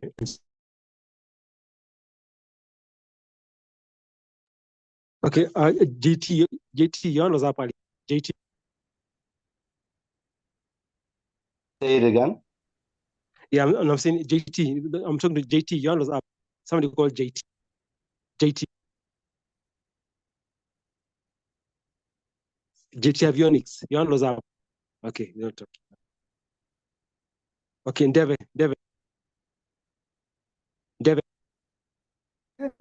Thank you, Muriuki. Muriuki, you're going to be broke. So, as I'm sitting here listening and wondering about reparations, somebody had asked the question about reparations. If you ask, you might get. If you don't ask, you'll never get. So, as for asking for reparations, I think people should go ahead and do that. In fact, just to put it into perspective, Juliana and I, we've sued there's a class action of minorities, but Black people against the Public Service of Canada because of wrongs and really, really deep wrongs. So, hey guys, we're going to be rich here. There's a class action that's our own government. But yes, on a more serious note, I think that people should, but it should be a very well-rounded case for reparation. I think people could go for it, and as somebody said, find out what you can get and what you could get and go for it. If it is a debt, if it is a reprieve for debt, then definitely people, countries, colonies should go for it. Thank you.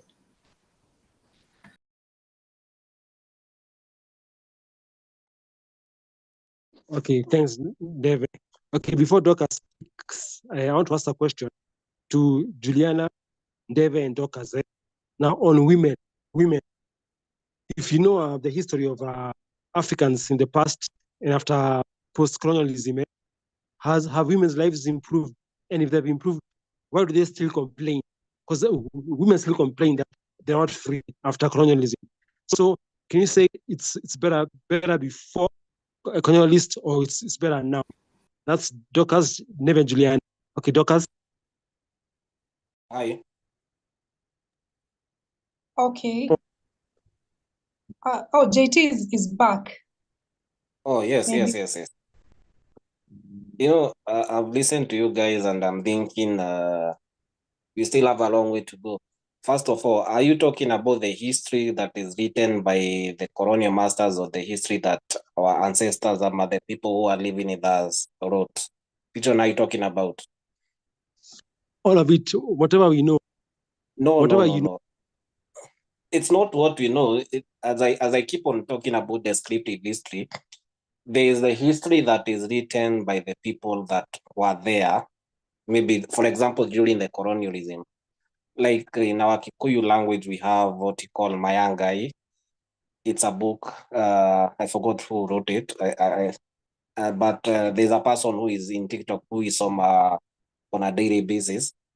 And then we have the Kirinyaga book. That is now a history that is not biased. Are you getting? So in a history that is written by our colonial masters, that history should be deleted. There's no way you can depend on it. Number two, the people are saying the colonial people left. Who say they left? For example, in Kenya, those people never left. They just left physically, but the mind is that they are always here. I've worked in Laikipia Air Base. Why do they allow, if they left, why do they allow a military base in Laikipia? By the same people who colonized our people, the people who tortured our people. Why do they allow? Naona mikono mingi imekuja juu. Okay, JT, supposing I say they allow, because we can't do without them. Because now Jomo Kenyatta and the Mau Mau had a conflict because the Mau Mau said they should go, but Kenyatta knew we still need them. They can't just go like that. We still need them for a while. So maybe that's the reason. We still need them. No, JT. okay. That's why I'm saying, if you read the history that is written by the colonial people, they'll always be skewed towards against us. Kenyatta is just a traitor, to be honest. Kenyatta is a Mau Mau traitor. And I wish those books can be translated into languages that people can understand, so that you can really understand how where we are.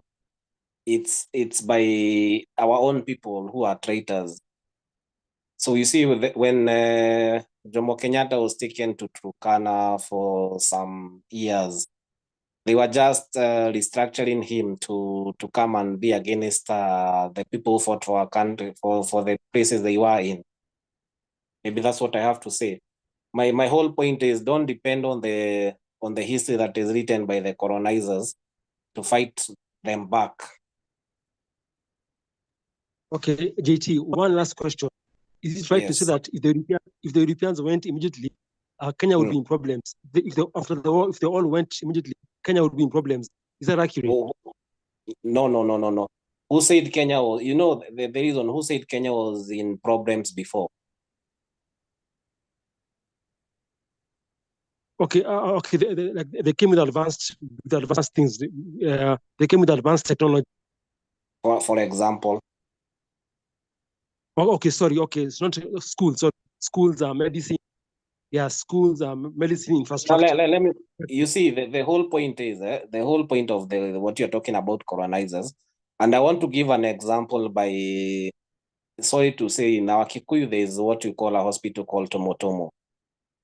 So there's a certain song that says that we will never go back to the traditional doctors. When you talk about hospitals, medicine, we had our own medicine, and there's this in that book. It's written how there's this person who used to heal, anaitwa Wanga. Wanga is a Kikuyu traditional doctor who healed everything. Now, when the white people came and they realized these people have everything, wakaleta ile ugonjwa yenye hakuwa na dawa. And then these people were, when I forgot, hii disease ya skin yenye ina rupture skins, I forgot what it's called. Smallpox. I think so, but kuna ugonjwa alileta, the white people brought, and that time Wanga was unable to heal. And the same people who brought that disease, they had the cure. So in Tomotomo, when Wanga was unable to heal, they came up with a song that said, kwa Wanga hatutarudi, because we went to the church na tukaoshwa na Yesu. I don't know. I think most people are not Kikuyu, but that is a very good classical example to show that we had everything. And what I want to mean is, if whatever we had, we would have nurtured it, right now tungekuwa mbali sana. Because when you talk of hospitals, that's another colonial thing. Who said we need a lot of hospitals? We need more of a health awareness, because watu wa kitambo hata by the time wakuwa wagonjwa walikuwa nakawia sana, because there are two industry, the pharmaceutical and the food industry. That is still a colonialism going on. For example, the food industry is just skewed about profit. And the food industry is connected to the pharmaceutical industry. You eat unhealthy, then you need the pharmaceutical industry. So that's still a continuation. I think I will post that book. I hope there's a translation, so that you read the history that is written by the people who are there, the people who are in that time, and they can write an unbiased history. Okay, fine. Thanks, JT. So my question was posed to women. Do you think it's better before or post-colonial? Okay, ex-Pastor Stano. Oh, umeniuliza swali. Let me just answer. As I have said, if we were not colonized, we would be better off than what we are today. Whatever was injected in between, it has never been anything to our favor. And I'm still waiting for any one thing that is in our favor for any colonial thing that happened.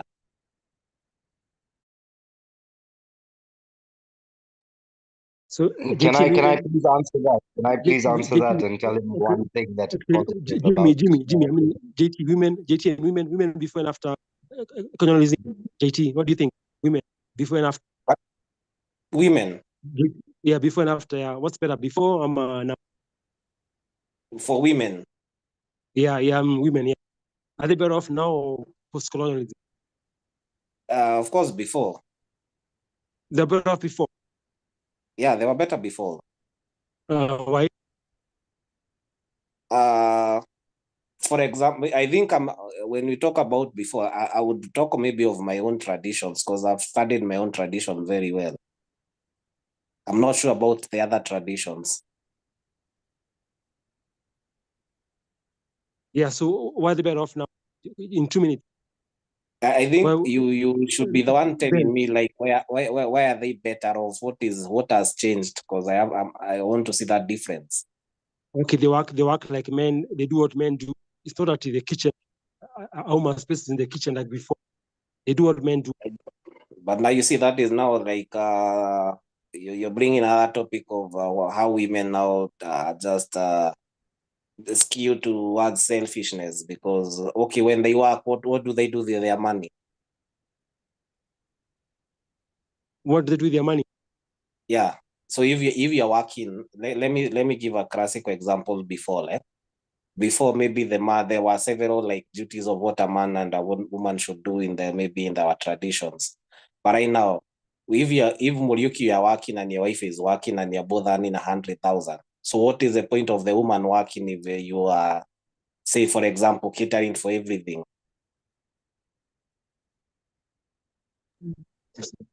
Okay, it's a tough one, eh? It's a tough one. Yeah, no, you see that. Yeah, it's a critical question. That's what I'm telling you. Whatever we had before is better off because what we have now, and you read, I think I will also post another book that shows how now the men walikuwa nakuja kutolewa their powers by the colonizers. For example, in our Kikuyu, the man never used to share the same house with our woman. He had his own throne, and the women had their own houses hapo kando. Okay, sawa. Okay, Stano, thanks, JT. Stano.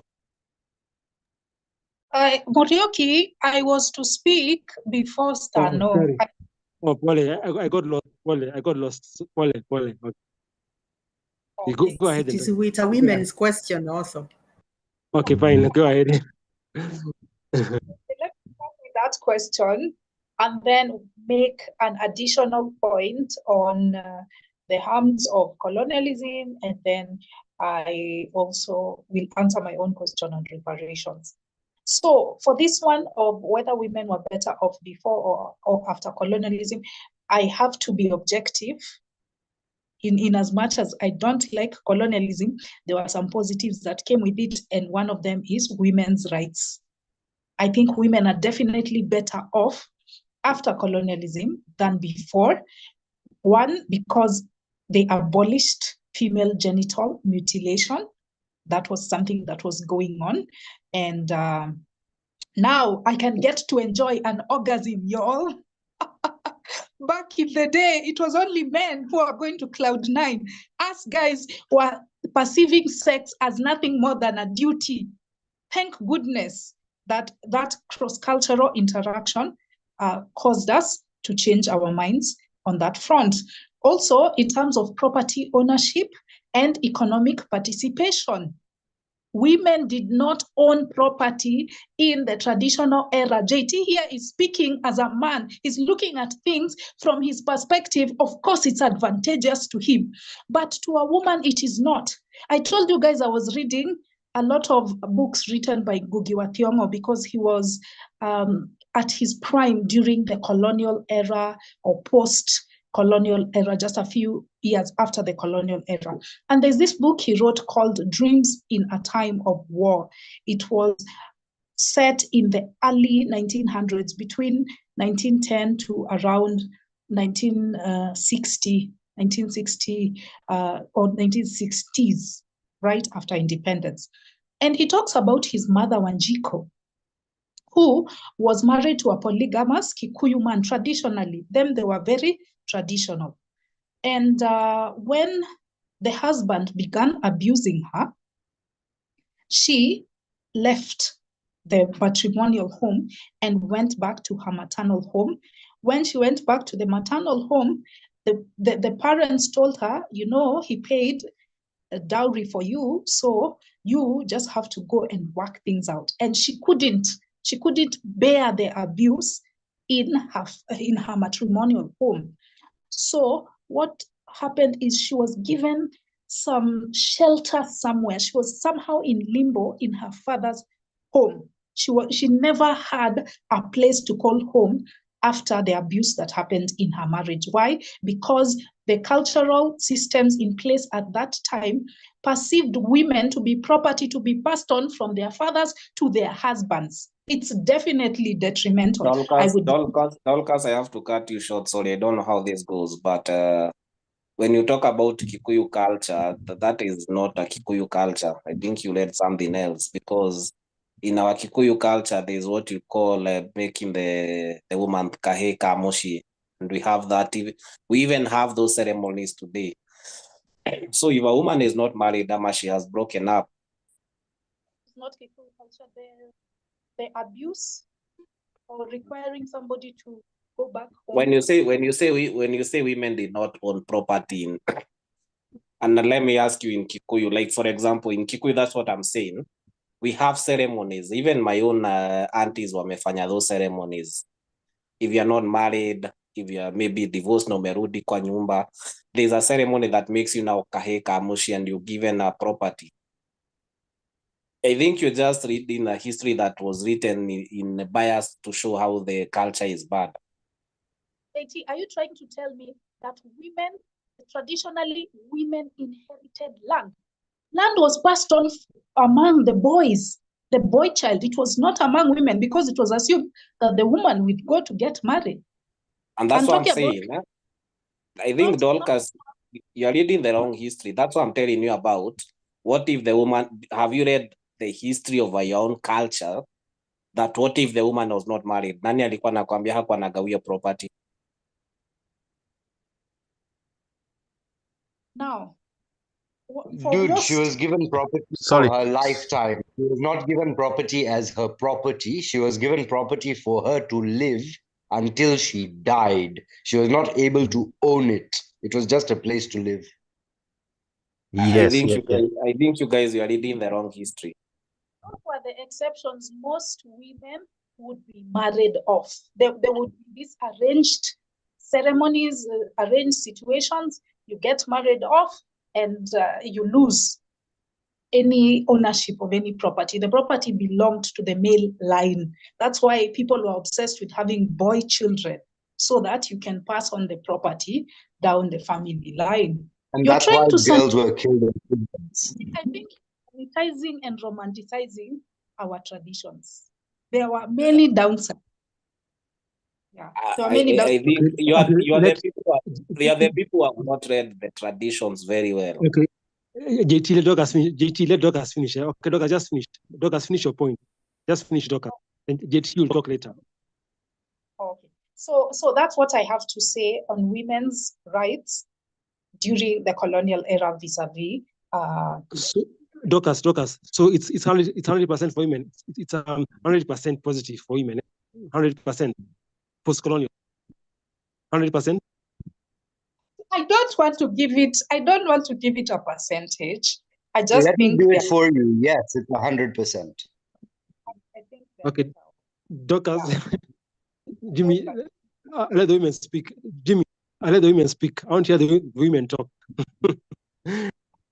So So that is my response to your question. That's my response to how women's rights fared before and after colonialism. Then I wanted to comment on this idea of perceiving colonialism to be the only solution to modernity. I think we need to stretch our imagination and perceive modernity to be something accessible through other means that are not forceful, that don't involve subjugation or domination. If I look at my list here, I see there are around 13 countries that didn't experience colonialism, including China, Japan, at least directly. There were some sections here and there that did, but China, Japan, Iran, Afghanistan, Saudi Arabia, Thailand, Turkey, North Yemen, Korea, North Korea and South Korea, and Liberia. Those were the places that didn't experience colonialism. And we find a place like China now is the manufacturing capital of the world.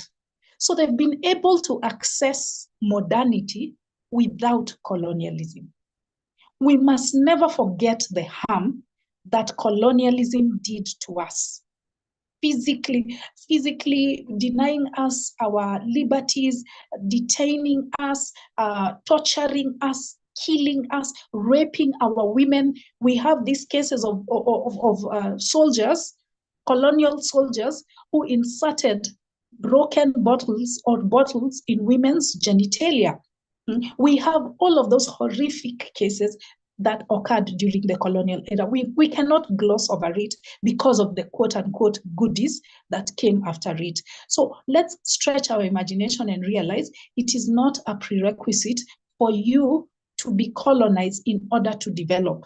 You can develop without it. We could have interacted with other modernized societies, and we could have adopted some of their technologies, some of their education, etc., and it would have been okay. It didn't have to come in that package of subjugation and all of those harms that I highlighted. That's another thing I wanted to say. And then I also wanted to talk about neocolonialism, because I think that is an after effect of colonialism. We discussed this in depth in one of our Zoom meetings where we were talking about foreign exploitation of African nations.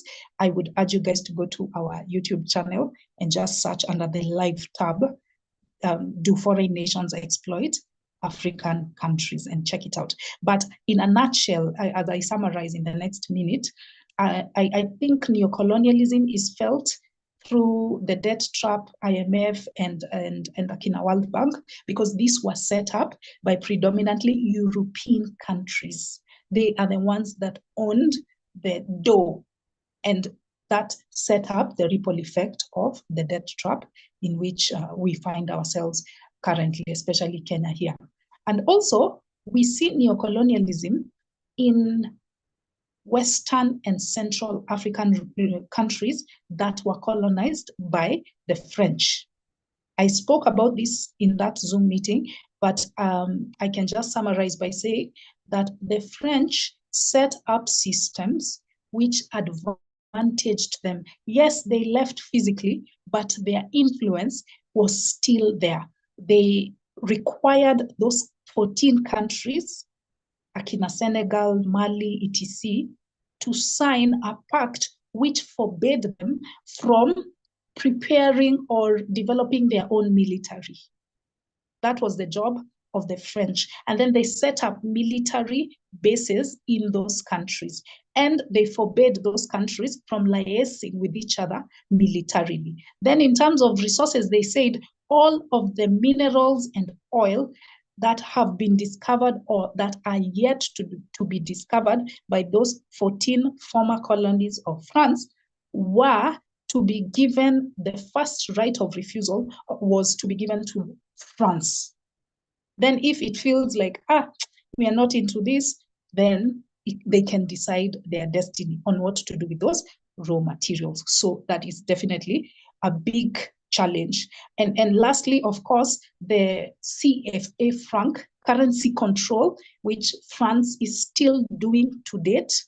It is the one that holds the reserves of those 14 countries. So if they want to access their money, they can only access 15% of it. And if they need more, they are loaned the money at current market rates. So that will always keep them at a loss.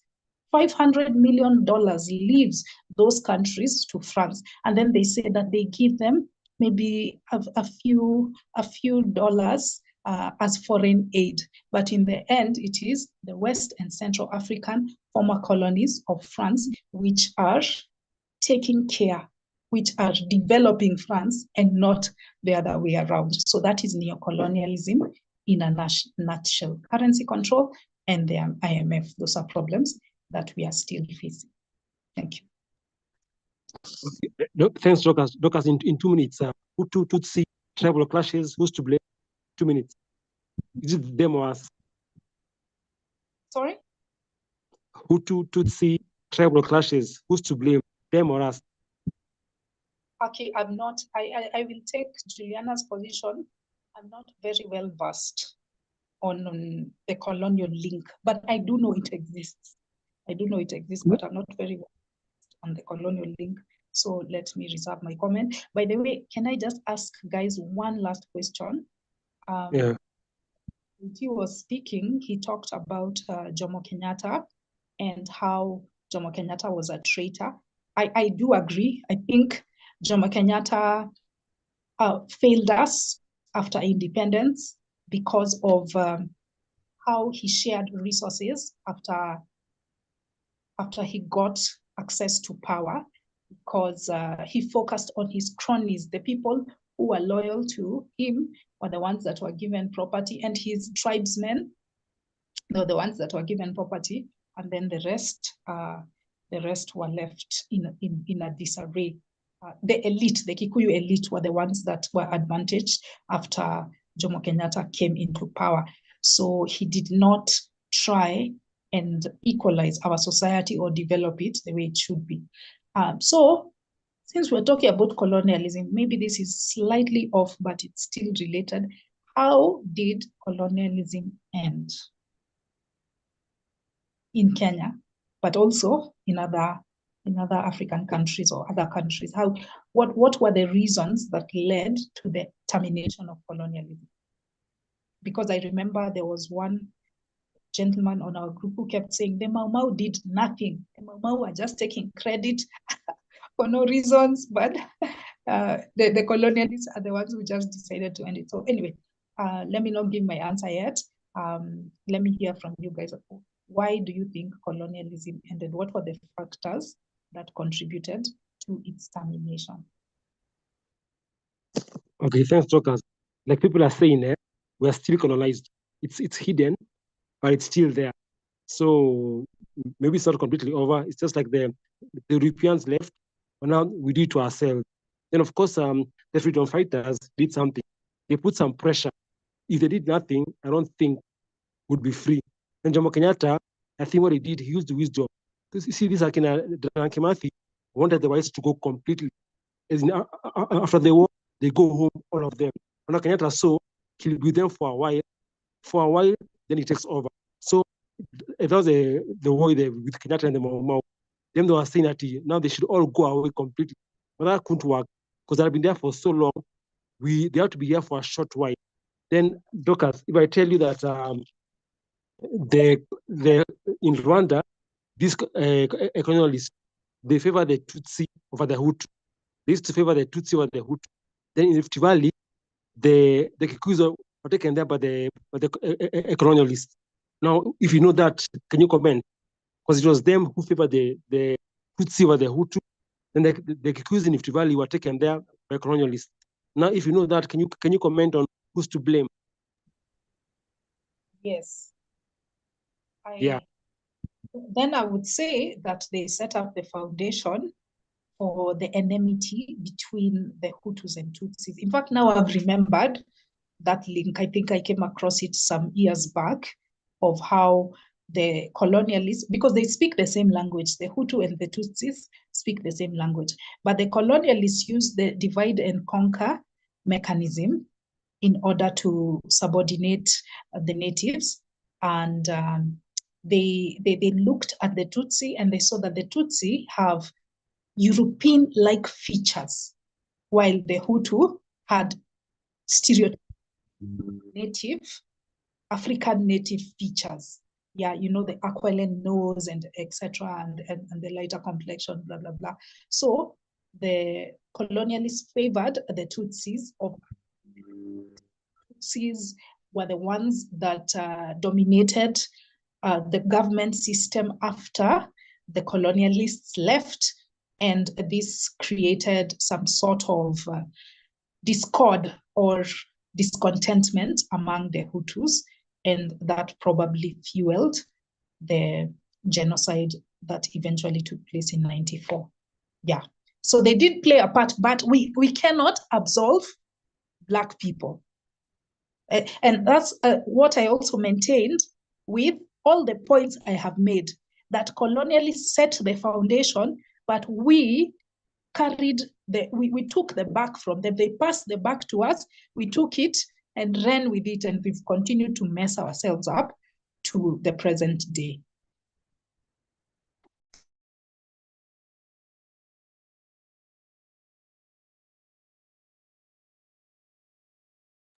You're muted. You're muted. Or do you support Kenyatta? He said that the Europeans need to stay for a while, not to go immediately. Let them stay for a while, then you move on. Do you agree? Was that wise? Sorry? Kenyatta, he said the Europeans should stay after the war. He said they should stay for a while, not go completely. Let them stay for a while, then we take over. That's a wise decision. That's why he's criticized as being a traitor, because he said, let's keep them for a while. Let's keep them for a while, then they go. Was that a wise decision? No, they should have left. Okay. Wait, hold on. I mean, I have to take this back, because I think now I'm seeing people commenting that airtime is not equal in these discussions. Maybe I've overspoken. Allow me to comment about that the next time. Okay, fine. Oh, sorry, guys. Sorry. I think Stano. Sorry, Stano. Sorry, guys. Okay, mine is few remarks. Just to talk about the tradition about the women. I think the women, they were like slaves. Today they have much freedom than in the past. So before the colonial, the women, they were in a worse situation. But today they are at least in a better position. In many traditions, including my tribe, Kikuyu, women were taken as a slave or as a property. When the man counted the property, he could count the wives as a part of property. So that was the fact. So, but what I have heard the JT, you claim we cannot depend on the colonialism, how they tell us their history. We should depend on those who are colonized, how they tell us what happened. But this is the same as saying this. I molested someone, then that someone lied something against me or what happened, and I also lied something what happened. You cannot depend on one person, because I will be biased by saying I never molested that person, and that person can also be biased by exaggerating how I molested him or her. So you need to be a skeptical in any way. So don't say you will not rely on what colonials say. You will only rely on what those claim they knew how they were colonized say. So that is also unbiased. That is to be unbiased in one side by saying that you cannot rely on the oppressor. You must rely on both sides if you have no neutral side. But you cannot assume neutral side is for oppressor or is for oppress. You cannot assume. You must try to be skeptical in either side so that you may be able to judge rightly. So about you talk about the hospital or someone was able to heal many diseases. What I know according to my to what I my perspective, what I know is that initially the death rate before the discovery of medicine or before the science, the death rate was very huge. But when we discover the medicine, the death rate reduces and the lifespan increases. Like for example, I may talk about my father and my uncle, his elder brother. His elder brother was the first who fight for Mau Mau, and my father was the last born. But in between, many people, many children die. So his parents, they had only 12 children, but they only survived 2. The firstborn and the lastborn, who is my father. Why? Because of many of those kind of the diseases. Because those time there was no proper medication, and yet there was those traditional healers. So children were dying anyhow. Before even we discover about or we introduce the polio in Africa or in some remote area, because maybe polio was already in Africa, but in some remote area there is some various kind of disease, and that is why many of them regard as superstitious power.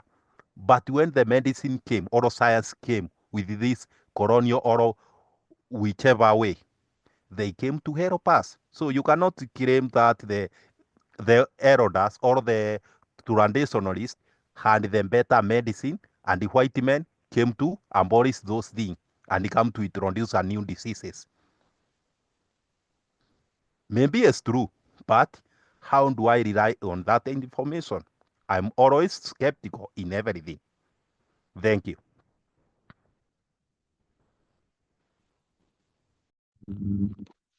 Kindly, Stano, I had asked a question. I don't know if he remembers. Okay, remind me. The question was how did colonialism end? Or why did Okay, it end? fine. I understand it. So for me, my understanding about colonialism, here you must act for the oppressor to hear your cry, and also for your oppressor to come to their senses. And that is why when the Africa reacted through those freedom fighter, the colonial and even those people who are watching, they came to their senses and started to try to remove that colonialism. And that is why we find there was many meeting in the White House and wherever in those countries discussing how they can be able to end the colonialism.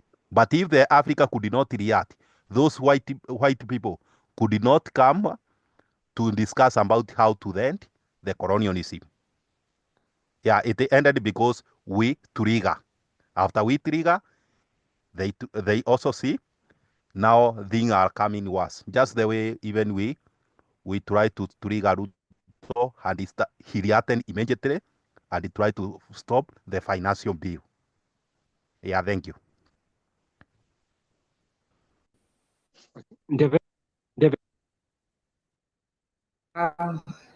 Thank you, Muriuki.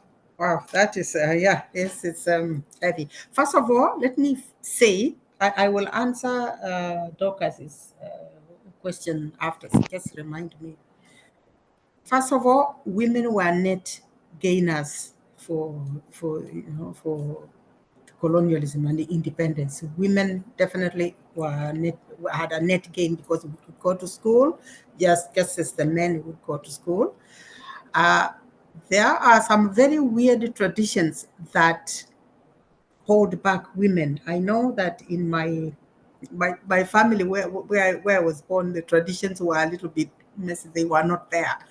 But in my maternal parents, and I used to go there very often as a kid to see my grandparents, they were very traditional, that women could not drink fresh milk, and we loved it. And they had a lot of milk. I mean, they have so much milk, and they're like, and me and my sister, we hold the cups, and the lady said, "What is wrong with your mother? She lets you drink." She said, "Yes, she lets us drink it, so just give us milk." And she would give us. But the girls of that home, there were a few girls, there were 2-3 girls in the whole place, and they would be looking at us and like, "They drink fresh milk?" Yes, we drink fresh milk and we love it. But and there are also some delicacies, meat, pieces of the meat that women couldn't eat those days. I don't know if that has changed. Maybe in some parts of Kambani, maybe that has not changed. I don't know which they were, because in my in my family, we kind of we lacked traditions like that, but there are things that you could not eat. So definitely women were mitigated. It is not just that part of the meat. It is not just the milk. That comes with a lot of oppression, that there are things that you can't do. And these are good things. This fresh milk is a good thing for growing children. That meat is a good thing for growing children. So that kind of strengthens some things that disadvantage women. That was just it was just as something to show. Now women can inherit property, and without some families with the problem, and some families like mine, they just said, "We split it 13 ways. That's it. Everybody gets a piece that is equal." So that, I'm sure, if in the traditional family, I would not have gotten anything, because you're like, yeah, just go get married. Don't stick around here. Just go. You are encouraged. You are even pushed into getting married, even if people could get married and they could come back. They could come back from their husbands and then marry again. And that back, whatever. Now, now I am going to say the one thing that I think it's kind of a disadvantage. It should not have been a disadvantage, because I see that all of a sudden divorce is being looked at in a very strange way. But people always divorced all the time. But now you know there are very many people who are stuck in marriages that they should not be in, that they should get away from. But because now divorce is looked at again in a very different way, then that is why I say that even if for women it's a net gain, that is a loss. And probably not just the women, even a man is a loser if he has to stay in a marriage because he's afraid to divorce. All right. Now, so for me, it's a net gain. Go to school, you can have a career. And the problem with a woman that is earning and not sharing with her husband, that is not because the woman has got a net gain. It's because that is the woman you married. Or why are you complaining? That's the kind of woman that you married. It's not because she has got this freedom that she's not sharing. It's just because that's the woman you married, or the man that you married. We have to separate some of these things. It's a little delicate, but we have to do the operation and separate these things. Now, to answer Dorcas's question, how colonialism ended. I have got members of my family that participated in colonialism, people who lost their manhood in colonialism. Oh, deep on Ukambani, yes, through in colonialism and all that, because they were involved in something. My parents wouldn't, until the day they died, they would never talk about Mau Mau. And that was weird. And they were imprisoned. I've got a cousin who was born in Langata prison in Nairobi. And she actually, her Kikamba name, if you want, is Langata. She hates it. But they would never talk about it. That is the people who were traumatized. And if you think it is only Africans who are traumatized by colonialism, that it was a serious fight. I worked for a Canadian couple who, during Mau Mau, they had just gotten married. And they would go to the movies and see the newsreel. It was the newsreel was a British thing. I don't know if it still goes on in movie theaters. It would come before the movie started. And the newsreel would be news from the colony, India, Africa, whatever. And they would bring Mau Mau and the big panga and all that. And it was scary. And they told me that it was scary, but the man just, being a man, and they are newly married, when they would come home, the wife told me that when they would come home after the movie, the husband would pop somewhere behind something and say Mau Mau. And I'd really, really scare her. So anyway, yes, it was scary in Britain and in the colonies like Canada. So yes, Mau Mau was a serious thing, and it ended not because the people were passive. I'm sure they started they started passively agitating for their freedoms. I'm sure they started passively, and they saw that there was not going to be any positive result, and then they went for direct combat to fight for this. So I'm sure they did the sit-ins and all that, and then finally, nipanga twende kazi. Yeah. So, and yes, Kenyatta was a traitor. Kenyatta set us on the wrong footing. He did not give the country a foundation, whether he knew it or not, whether it was deliberate or he didn't have the capacity of seeing the nation that he had been handed, which direction it should go. And I really think he ought to have known better, and maybe he might not have had the capacity. But he set us to fail. So and he failed the other people who fought for independence. That is the part where he's a traitor. But for not setting us on a path of winning, that is not a traitor part. That is just lack of capacity, I would say. But the part where he would not recognize the people who put him where he was, that is where he was actually a horrible, awful traitor. Thank you. Thanks, David. Okay, David, the same question. People say that he wanted the Europeans to remain for a while, and the freedom fighters wanted them to go, all of them completely. Could that work? David, could that work? That they all go, all of them completely? Yeah. I would go on a nuanced way like Kenyatta. I think he also went on a nuanced way because he had lived among the Brits, and so I think he did. He understood that we needed them. Definitely, he understood that we needed them to operate things, to operate the government, to operate the schools. He needed them to even run provincial, the provincial, the districts, and things like those.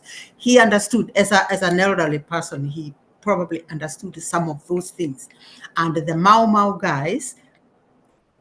Being they are fighters, they are liberators, they just did not understand that after you get this thing, after you birth this baby, where is the diaper, where is the bottle, where is the food?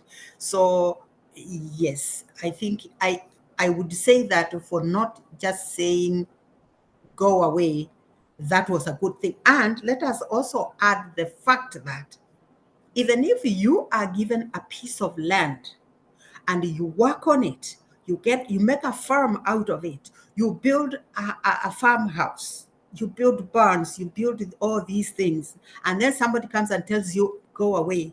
I think natural justice will not have been served, because even if it is not your land, when you go, well, you should take your house, right?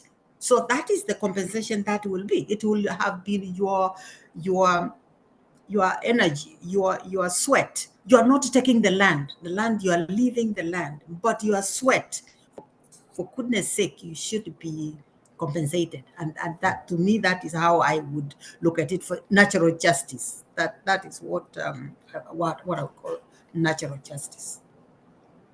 So is this still a traitor, Ndeve? Is he still a traitor after what you said? Is he still a traitor? He was treating his own people. He was not there to take care of the Wazungu. He was there to take care of his people. But for the Wazungu, it was part of, he wasn't there only to take care of one group of people. He was also there to take care of his people. Oh, okay, fine. Then, Ndeve, 1 minute. Yeah. Tutu and Hutsi tribal clashes. Who's to blame? Us or them? Oh, you know something, Muriuki? If somebody comes and tells me, cut Muriuki up because he's a Kikuyu and you are Mkamba, and I go and I cut him up, who is a, I'm being very funny. No, the Houthis and the Tutsis, even if they had been told whatever it is they were told, you have to do that. You have to do what some other person tells you. Where is your mind? You go cut somebody up, the person that told you to go cut that up, they're not going to go to jail. You're the one that's going to go to jail. They might go to jail for something else, but you will go to jail for killing somebody. So Okay, no, fine, I think they were not, we cannot just always say that another person, oh, they told me to do that. Yeah, you didn't have to do that. Okay, fine. Jimmy, go. Jimmy.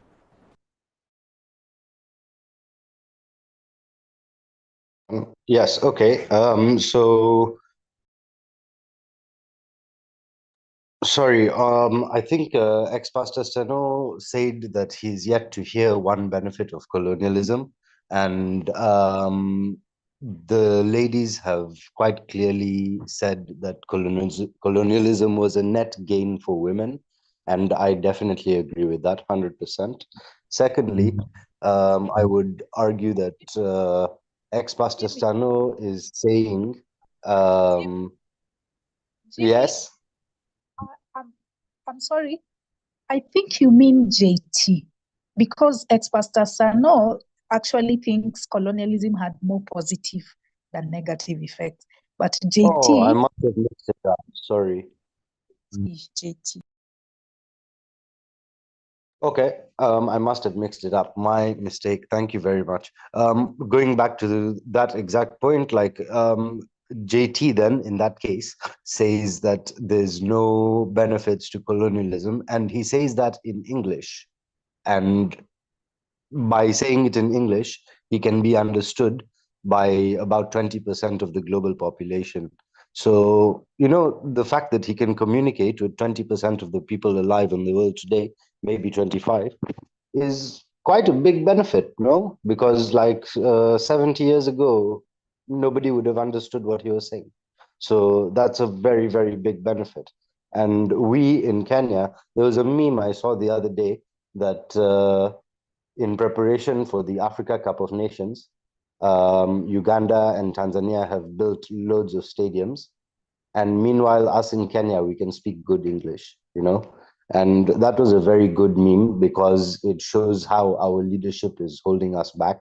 And it shows how our leadership is the key root cause of the problem. I know that there's a question that I failed to answer. Can someone remind me of the question, please? About the hospital. Oh, yeah. Is it the question Doc has asked, how did colonialism end? How did it end? Oh, thank you. Yes, how did it end? Thank you. That's the question that I wanted to answer. Yes.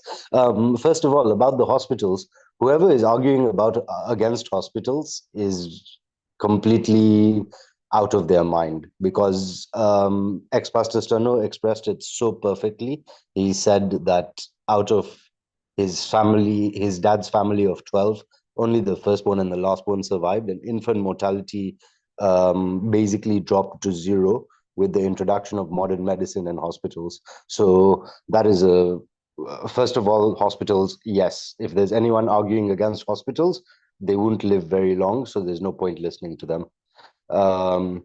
Next, colonialism, it ended for a large variety of reasons. There was always resistance against colonialism in every place that colonialism happened, and that resistance increased and increased and increased. And as more people got education, like Jomo Kenyatta, etc. Jomo Kenyatta, by the way, as much as he was a traitor, in the beginning he was a lawyer, and he used legal means from London, and he mobilized support from there. But then, once he got into power, unfortunately, power corrupts, and absolute power corrupts absolutely, as we all know. So the power had to be, he did what he needed to do at that time to maintain what he thought is stability in the country by giving benefits and privileges to his cronies. But yes, colonialism ended because of the pressure from the colonies. Of course, that's a very big part of it. But the major thing which caused decolonization was the pressure from the United States of America and the weakness of the British Empire. Because the British Empire, after World War II, was devastated. The economy was destroyed to the point where the United States had to literally rebuild the whole of Europe through the Marshall Plan. And by giving that money to Europe through the Marshall Plan, it was not free money. There were conditions attached to it. And those conditions were that you break up your colonies, you dismantle your empire, and you dismantle your colonies, and you give independence to all the countries. Those were the conditions of the US money behind the Marshall Plan. And basically, the US, having won the Second World War, decided to remove Britain as a competitor, because until the beginning of the 20th century, Britain was the dominant power on Earth. Yeah, Britannia ruled the waves and was very much the dominant power on Earth.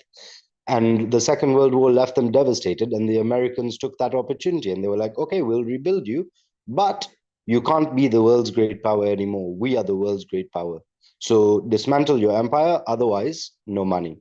And that's why eventually decolonization was forced upon all of the colonial powers. And yeah, so it was the influence of World War II, the weakness of Britain, the strength of the United States, the rise of the Soviet Union, the fight against communism, history, the most important subject ever. And once again, please, if you don't know about the French Revolution, please read about the French Revolution. It's the most important event in history.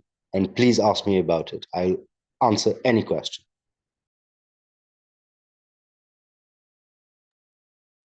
Okay, thanks, Jimmy. Thanks, but I didn't hear you mention the freedom fighters. Are you saying they didn't do much, the freedom fighters? You're right, they didn't do much, yes, because the Mau Mau were basically just a guerrilla organization, and all the other freedom fighters as well.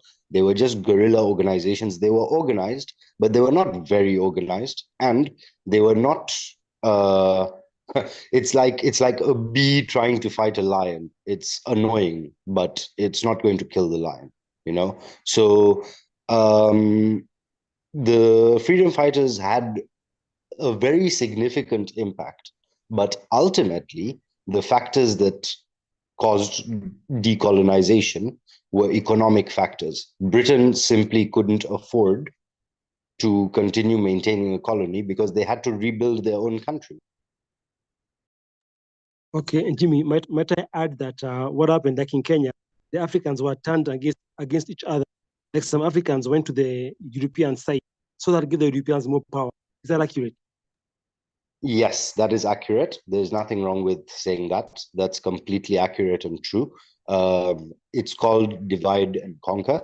And basically you give one group the power and the other group does not have the power, and therefore you have a relationship with, for example, the Kikuyu. In our specific case, the British had a relationship with Kenyatta and therefore with the Kikuyu. They put them in power. And then you mentioned the Rwanda conflict, genocide several times. It's exactly the same thing that happened there. Whoever was in power in that area had a relationship with the Tutsis, and they were the ones in power. And then eventually the Hutus, or whichever, the other way around, I'm not sure exactly which way around it was. And I think it was the Tutsis who were in power and the Hutus who were not. And then, no, it was the Tutsis who killed the Hutus, wasn't it? I don't know. I can't remember. It confuses me every time. But yeah, man, I just get confused about that. But basically, whichever tribe was in power, they were the ones who had the relationship with the colonists. And the Rwanda genocide was a very poorly executed French Revolution, a very, very poorly executed French Revolution. By the way, look at Rwanda today, and why is Rwanda the superpower of East Africa compared to their size? Because they had to reconcile their country after killing 1 million people in 100 days. You have to reconcile the country. Now, this can be compared to the Cambodian genocide, which was even worse. And unfortunately, the Cambodian genocide did not result in a stable country. Cambodia is still fucked today. But at least Rwanda is not like Cambodia. At least Rwanda managed to make something out of themselves. Cambodia is a place of devastation today. It's still very poor. It's still very underdeveloped, and it's controlled by elites who. It's basically like it's controlled by elites, and I don't even like to talk about Cambodia. It's very, very, very sad. But at least Rwanda is not that sad. You say that to turn people against each other, but in the Cambodian genocide, they were not fighting tribally. They were fighting amongst themselves about education. It was ideological. So it's very different.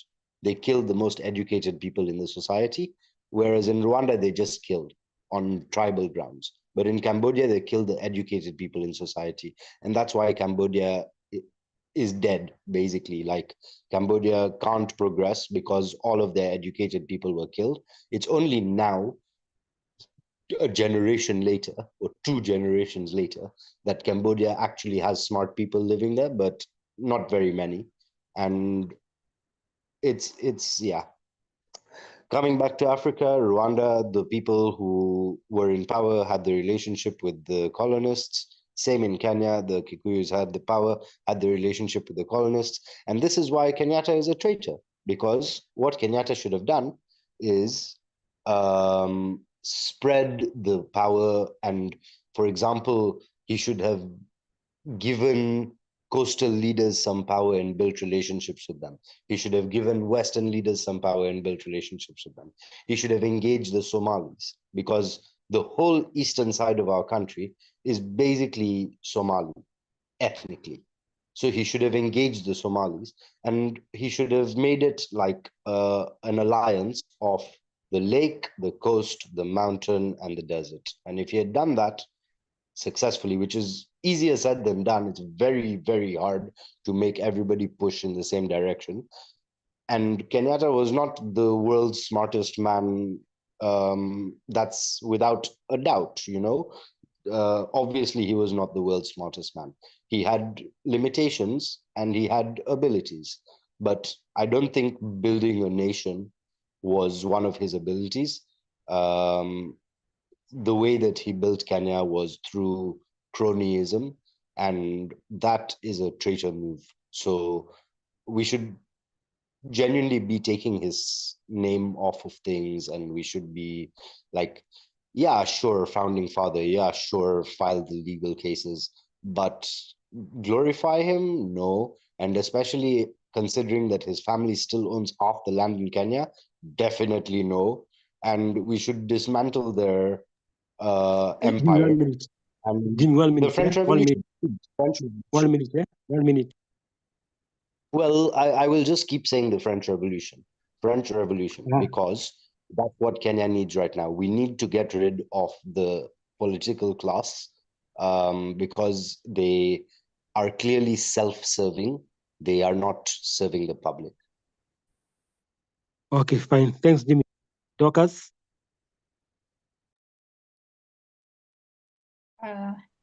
So, Before Mr. that, I also want to ask Morioki about the question that you are asking about whether Mau Mau or the freedom fighter are the one who caused the colonial to end.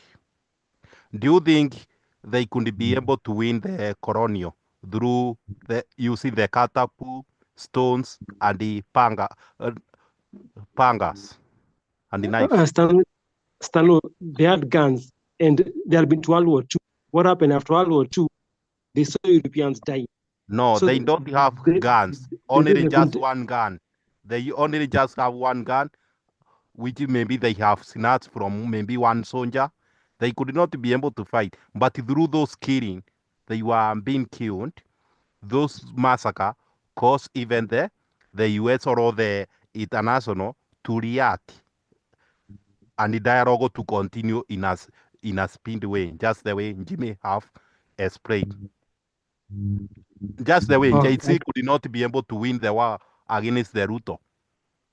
It's only that the soldier could not be able, could not kill the JC, but they could, if they could kill all of them.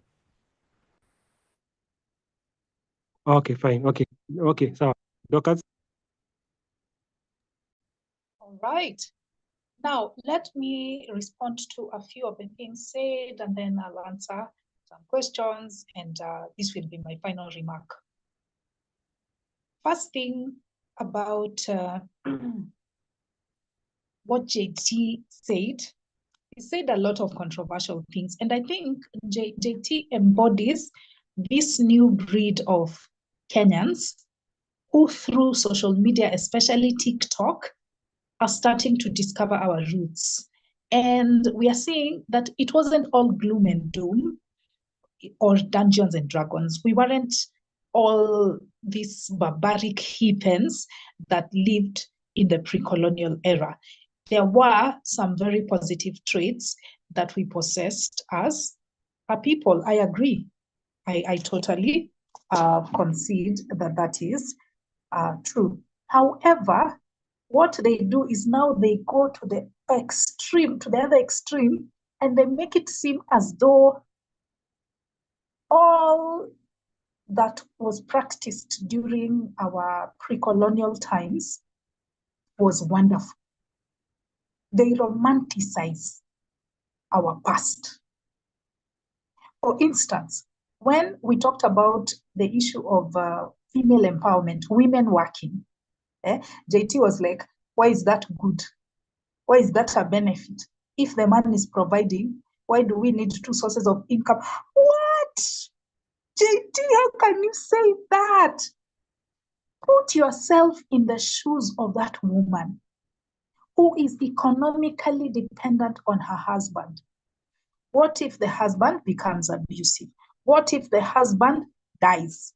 What if the husband becomes sick and disabled such that he can no longer work? Do you see how disadvantageous and disempowering such an arrangement is?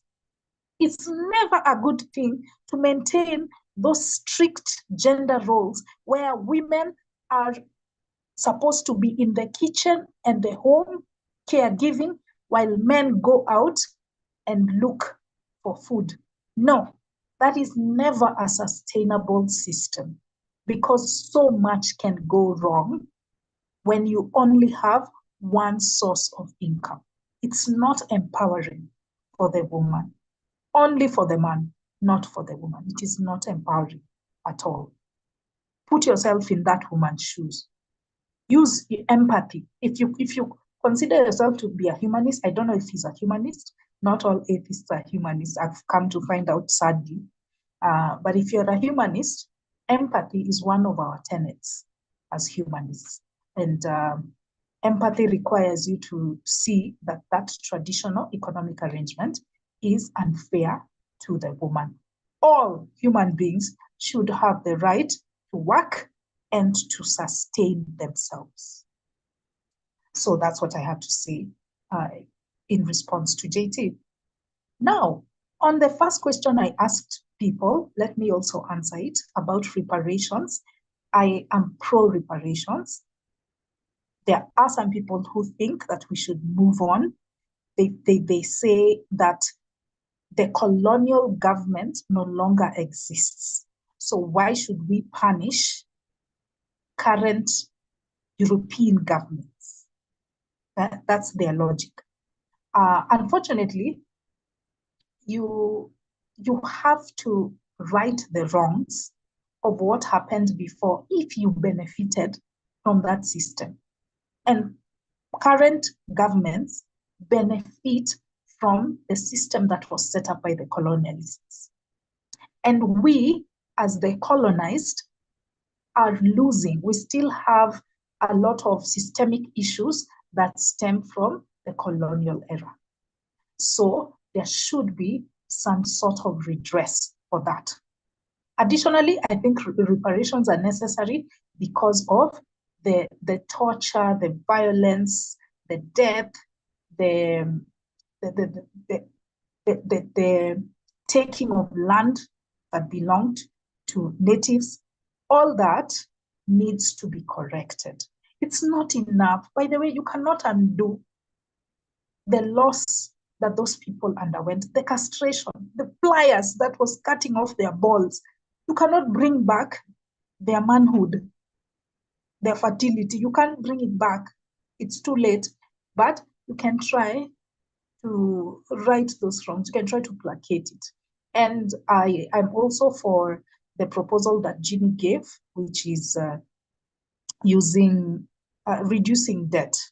I'm not for cash payments because I've found that if you have not developed the skills to manage money, large sums of money, if you didn't work for the money and you were just given a lump sum out of nowhere, chances are you'll blow it. You won't use it well. So I don't support giving money. I prefer in-kind reparations like that, like debt relief, or like setting up institutions that are useful for the development of our country. Lastly, Dorcas, let me cut you. Dorcas, how about free roads, free schools, free hospitals? How about that? Yeah, that is fine. Yes, that is also fine. I think it would still be beneficial to the people that experienced it. And I think it needs to be done quickly because some of these individuals are dying. Most of them are in their 80s and 90s. They are dying, and we are going to forget about all the harm that was done during that era. So it needs to occur right now. We need to push for it. Yeah, let's mobilize and let's push for it. Then, what was the other thing we were talking about? I've lost my train of thought. Oh yes, my question still, how did colonialism end? Wow, Jimmy, I'm impressed. You know your history. You definitely understand your history because you are spot on. There were an amalgam of issues that led to the end of colonialism in Kenya and in other parts of the continent. And he has elucidated them very well. That one of the Second World War and the effects that it had on Britain was very serious. It no longer had the resources to maintain the colonies. So yeah, he's right. Then there was also the rivalry between the USA and the USSR, the Soviet Union. The capitalists versus the communists. So the USA would start to fund independence movements in Africa. Yeah. so that it can get as many allies as possible. And it wanted Britain to decolonize so that it can free up those countries to become part of their side, not to go to the Soviet Union side. But the USA was also very influential in ending colonialism. And I also have to add that this issue of activism, yes, the freedom fighters, they still played a role because the nature of colonialism is such that you are oppressing people. You think they are going to take it lying down. You come to my place, you take my property, you deny me economic opportunities other than cheap, low-paying positions. You impose punitive taxes on me. You deny me a chance of accessing certain parts of my country. You know, I was told that if you passed near Norfolk and then you looked at the Mzungu over there, you would be arrested just looking at him. If you are addressing them and you don't call them Bwana, my lord, or Memsab, if she's a woman, you would be arrested. You do all that. You do all that. If you just look suspicious that you are in cahoots with the Mau Mau, you would be arrested. You do all that. You take them to detention camps. Or you remove them from where they used to live, and then you put them in some shanties, like the case is in the southern parts of the continent. They will resist. They will definitely resist. And this is why oppressive systems are never sustainable, even to the person that is benefiting. Because you are always on edge, wondering, when will these people rebel? So the British colonizers were always obsessed, looking around for the Mau Mau. They were always arresting people and asking them whether they had taken an oath. They were just obsessed all the time, using all of these punitive methods in order to clamp down on dissent. But that's the nature of an oppressive regime, even a dictatorship. It tends to lead to dissent, and you will never be at peace as the holder of power. Yeah, so that contributed to it. And for Kenya specifically, there were the Hola Camp massacres, which occurred when people were taken to a detention camp on suspicion that they were part of the Mau Mau. Then when they were in the detention camp, they were denied food, they were beaten up brutally in order for them to talk, but most of them didn't know anything. They were not even connected to the Mau Mau. They didn't know anything. So because of this continual oppression, those people at the Hola camp refused to eat. They went on a hunger strike. And in retaliation, they went on a hunger strike, and eventually they fought the warders of the camp using crude weapons like stones and what have you, and sticks and what have you. And in retaliation, the soldiers, the warders, who of course had rifles and guns, they massacred those people. There were dozens of people that were killed, and then there were 70 of them who were hospitalized. So when this was revealed in the British Parliament, because it was kept hush-hush, they would try and sanitize their image to their own people back in Britain, but we knew what was going on here. So eventually that Hola Camp massacre was revealed to the British people, and they were like, guy, we are doing these animalistic things to people. They started to pressure the British government to leave Kenya, to stop colonizing them. So indeed, activism played a role because it made it difficult for the Europeans to govern with all this resistance. Yes, overall, my closing remark, I know I've also overspoken. Oroki, you did not tell me 1 minute. So overall, I believe that the systemic issues set up by the colonialists in terms of our economy, in terms of our education system, and how it created job seekers rather than job creators, and also the harms that were done during the colonial era, as well as what happened with former French colonies and IMF or neocolonialism. All of those, to me, are reason enough to shun this institution of colonialism. I think if it is modernity we wanted, we could still have gotten modernity through almost equal interactions with trading partners. China was not colonized, Saudi Arabia was not colonized, but they're doing well relatively in terms of technology. So it didn't have to be the only option. Sorry. I have to disagree when you say China was not colonized and Saudi Arabia was not colonized. I said China was not directly colonized, but there were sections. There were sections. It wasn't by European powers. Yeah, but there were sections. By Japan. By Japan. You're not.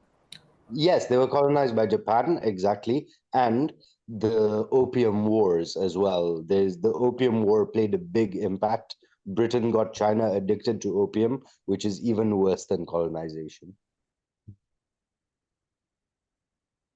Okay, but would you say they underwent the same regime as we did?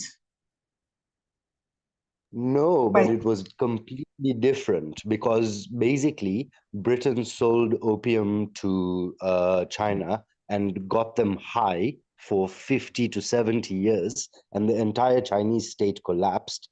And as a result, Japan was able to walk in and colonize them. Yes, but it was not the same regime at the end of the day. No, it was worse. It was worse. Was it colonialism as we define it?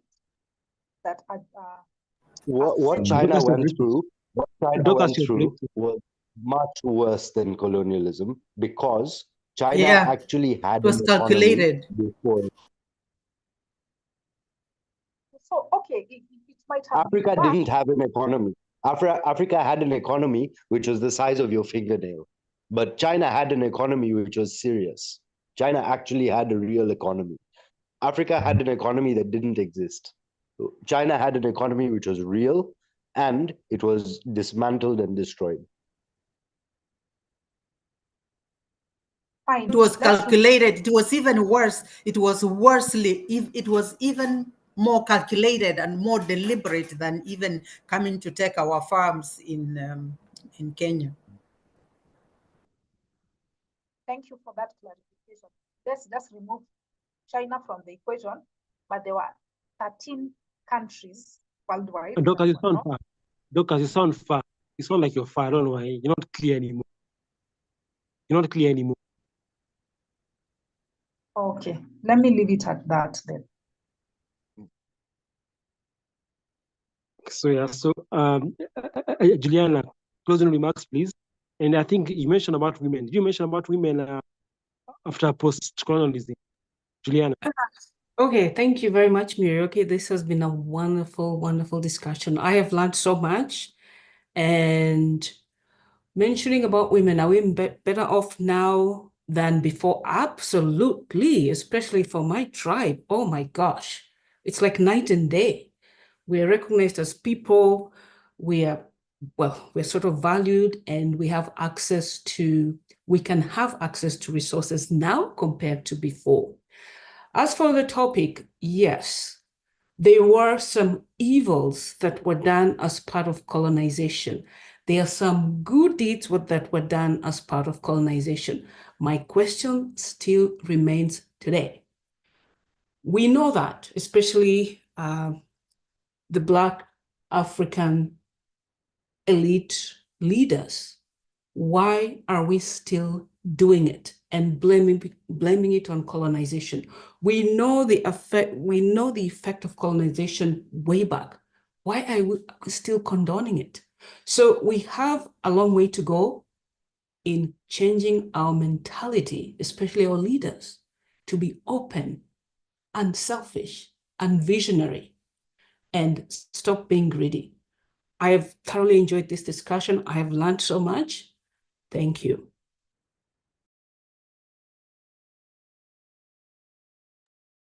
I think Juliana. David, closing remarks, please.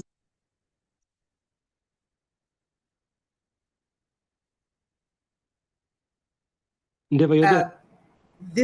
Yes, this conversation is wonderful because it opens a can of worms, and it opens us up to exactly what is going on and what should be going on, and where, well, maybe where the rain started beating us. But I think it is a conversation that a lot of Kenyans should be having in a more open-minded kind of way, in looking for solutions in ourselves. It was really a very good conversation, and we should continue looking for solutions within ourselves, within our groups, within our families, and seeing, even if it is something that is traditionally accepted, is it harming one of us? Is it harming the whole family? Is it harmful? Why should we continue, even if it's a tradition? Even if it is some of our traditions, why should we step back into these harmful traditions just because maybe the boy child feels threatened, or the girl child is not staying in the marriage as she should stay? I think that is not a very good reason to oppress somebody. You go find another girl child that wants to be married.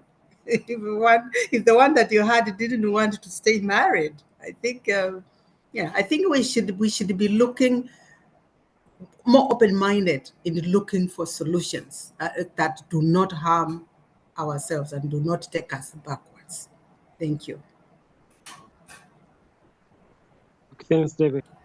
And Maestro, closing remarks, please.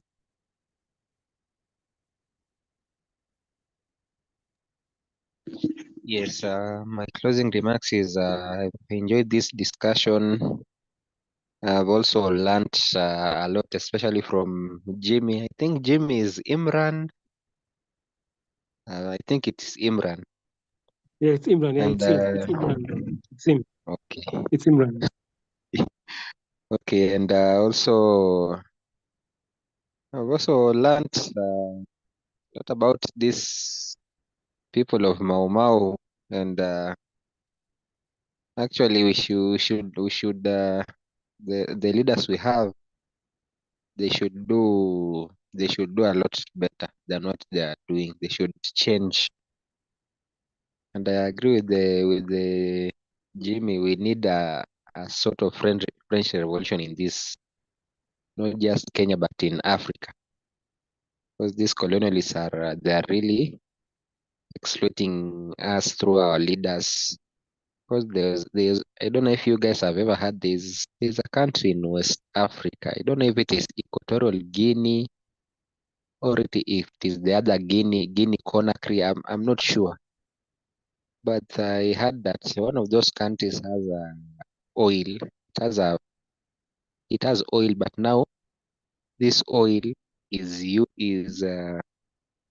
the leaders in that country. I'm not sure which is it, if it is Equatorial Guinea or the other Guinea Conakry. I'm not sure. But I heard this story that their leaders are being used by the Western countries like USA to exploit that resources, so that USA can be USA plus the leaders, only the leaders of that country, be benefiting from that oil and not the wananchi of that country. So African leaders, they've done they're one of the reasons why Africa, we are still lagging behind. Yeah, that's my closing remarks.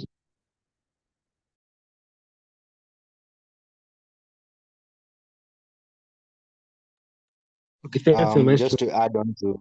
Okay, Jimmy, it's your next closing remarks. Jimmy, your next closing remarks. So yeah, just to add on to what El Maestro just said, and to connect that to the Saudi Arabia point that Dorcas was making,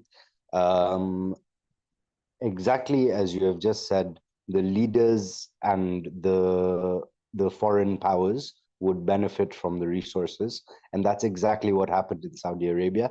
And that's why it's called Saudi Arabia, because the guy that the British had a relationship with, the British and the Americans had a relationship with, was called Ibn Saud. And that's why the country is called Saudi Arabia. It was named after a guy. Yeah. And why? Because you make friends with a guy, you enrich him and his family, and he controls the rest of the population. Exactly how it was done here, exactly how it was done in Equatorial Guinea, exactly how it was done in Rwanda, exactly how it was done in Saudi Arabia. So it's not like Saudi Arabia was untouched by colonialism. It was just resource extraction by Britain, etc. Finally, I have said the term French Revolution a few times. However, I will also finish with a word of caution. If you have a revolution, you have to be extremely careful, because what happens afterwards is much more important than what happens during.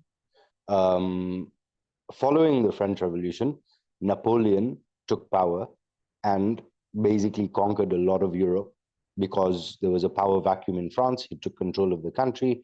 Okay, the French Revolution was good because it eliminated a lot of religion from France. It made France a secular country, and it removed the influence of the church. And but the downside of it was that Napoleon took power, and it's a lot more complicated. The European powers had to fight Napoleon 7 times. They couldn't defeat him. They had to fight him 7 times until they defeated him. So you have to be very careful when you have a revolution, because what happens afterwards might be worse than what happens before. Normally, when you remove one dictator, you replace him with another dictator. So you have to be very, very careful with these things. However, we should be allowed to get rid of one politician a year, or 2 politicians a year, or 1 politician and 1 civil servant and 1 cop. You know what I mean? Like, there should be a system where we are like, okay, the most corrupt guy in Kenya this year is, and then we kill that guy. We should be allowed to do that.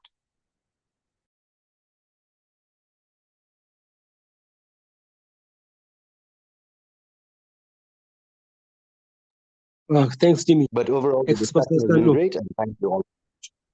Okay, yes. Stano, closing remarks. Stano.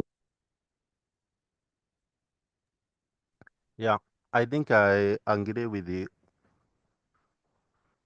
maybe all of you about we Africans, we are the failure. We are the one who are lazy. We are the one who are corrupt. Whenever we are given the opportunity, the position, we take that as our own advantage instead of the society advantage. And that is why we are the failure. So colonial, even if the colonial did some damage to us, they also did some advantage to us. But we Africa, because of our selfish, that is why we are still behind.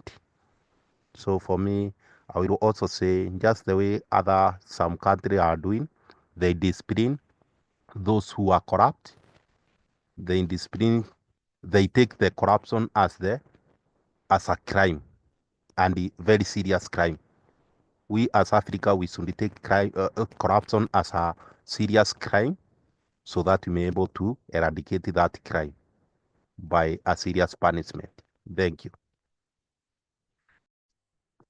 Okay, thanks, Stano. For me, what I'll say is my closing remark. I'll bring in being vegan. Just treat people nicely.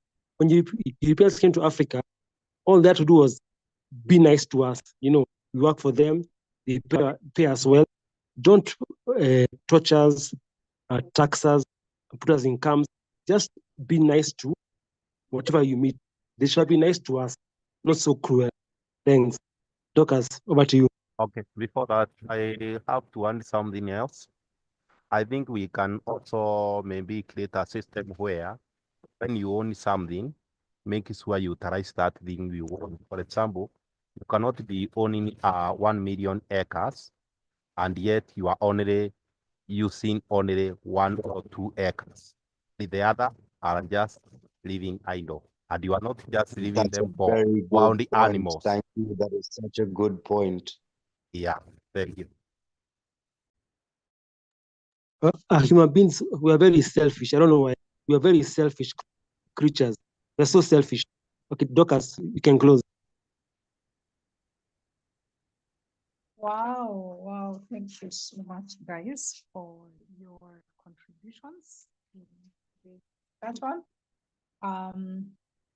I'd like to thank, let me try and remember the ones that were here but left. I think we had JT, who said some controversial things, but we like controversy. That is the fuel of a good debate. So JT, thank you. I believe El Maestro spoke earlier in the meeting and even now towards the end. Thank you. Thank you, Ndebe, for your insights. Thank you. Dorcas, Sorry, please speak up. You're inaudible. You sound far. You sound very far. I don't know what's happening. Okay, okay. What about now? Yeah, much better. Yeah, that's better. much Oh. So I was saying thank you to Ndebe, thank you to Juliana for contribution, thank you Scano for your input, thank you Jimmy, and stop spotlighting him. Oye, there's a reason why he's going by Jimmy. Thank you, most importantly, Mr. Moderator. You tried to keep the conversation going, and you're always reminding us if we are over talking, because some of us have that problem. It was a very, very heated discussion. Oh yeah, there was Wandalo at the beginning. He tried to smuggle in God into the discussion, even though he left slightly early. So yeah, it was a very heated discussion. I think it is important to know your history so that you can know your destiny, your future. Otherwise, you run the mistake, you run the risk of repeating the same mistakes that your ancestors did. So guys, I wish you all a good night, and we will meet again next Friday for another very heated conversation. Good night, everyone. Good night.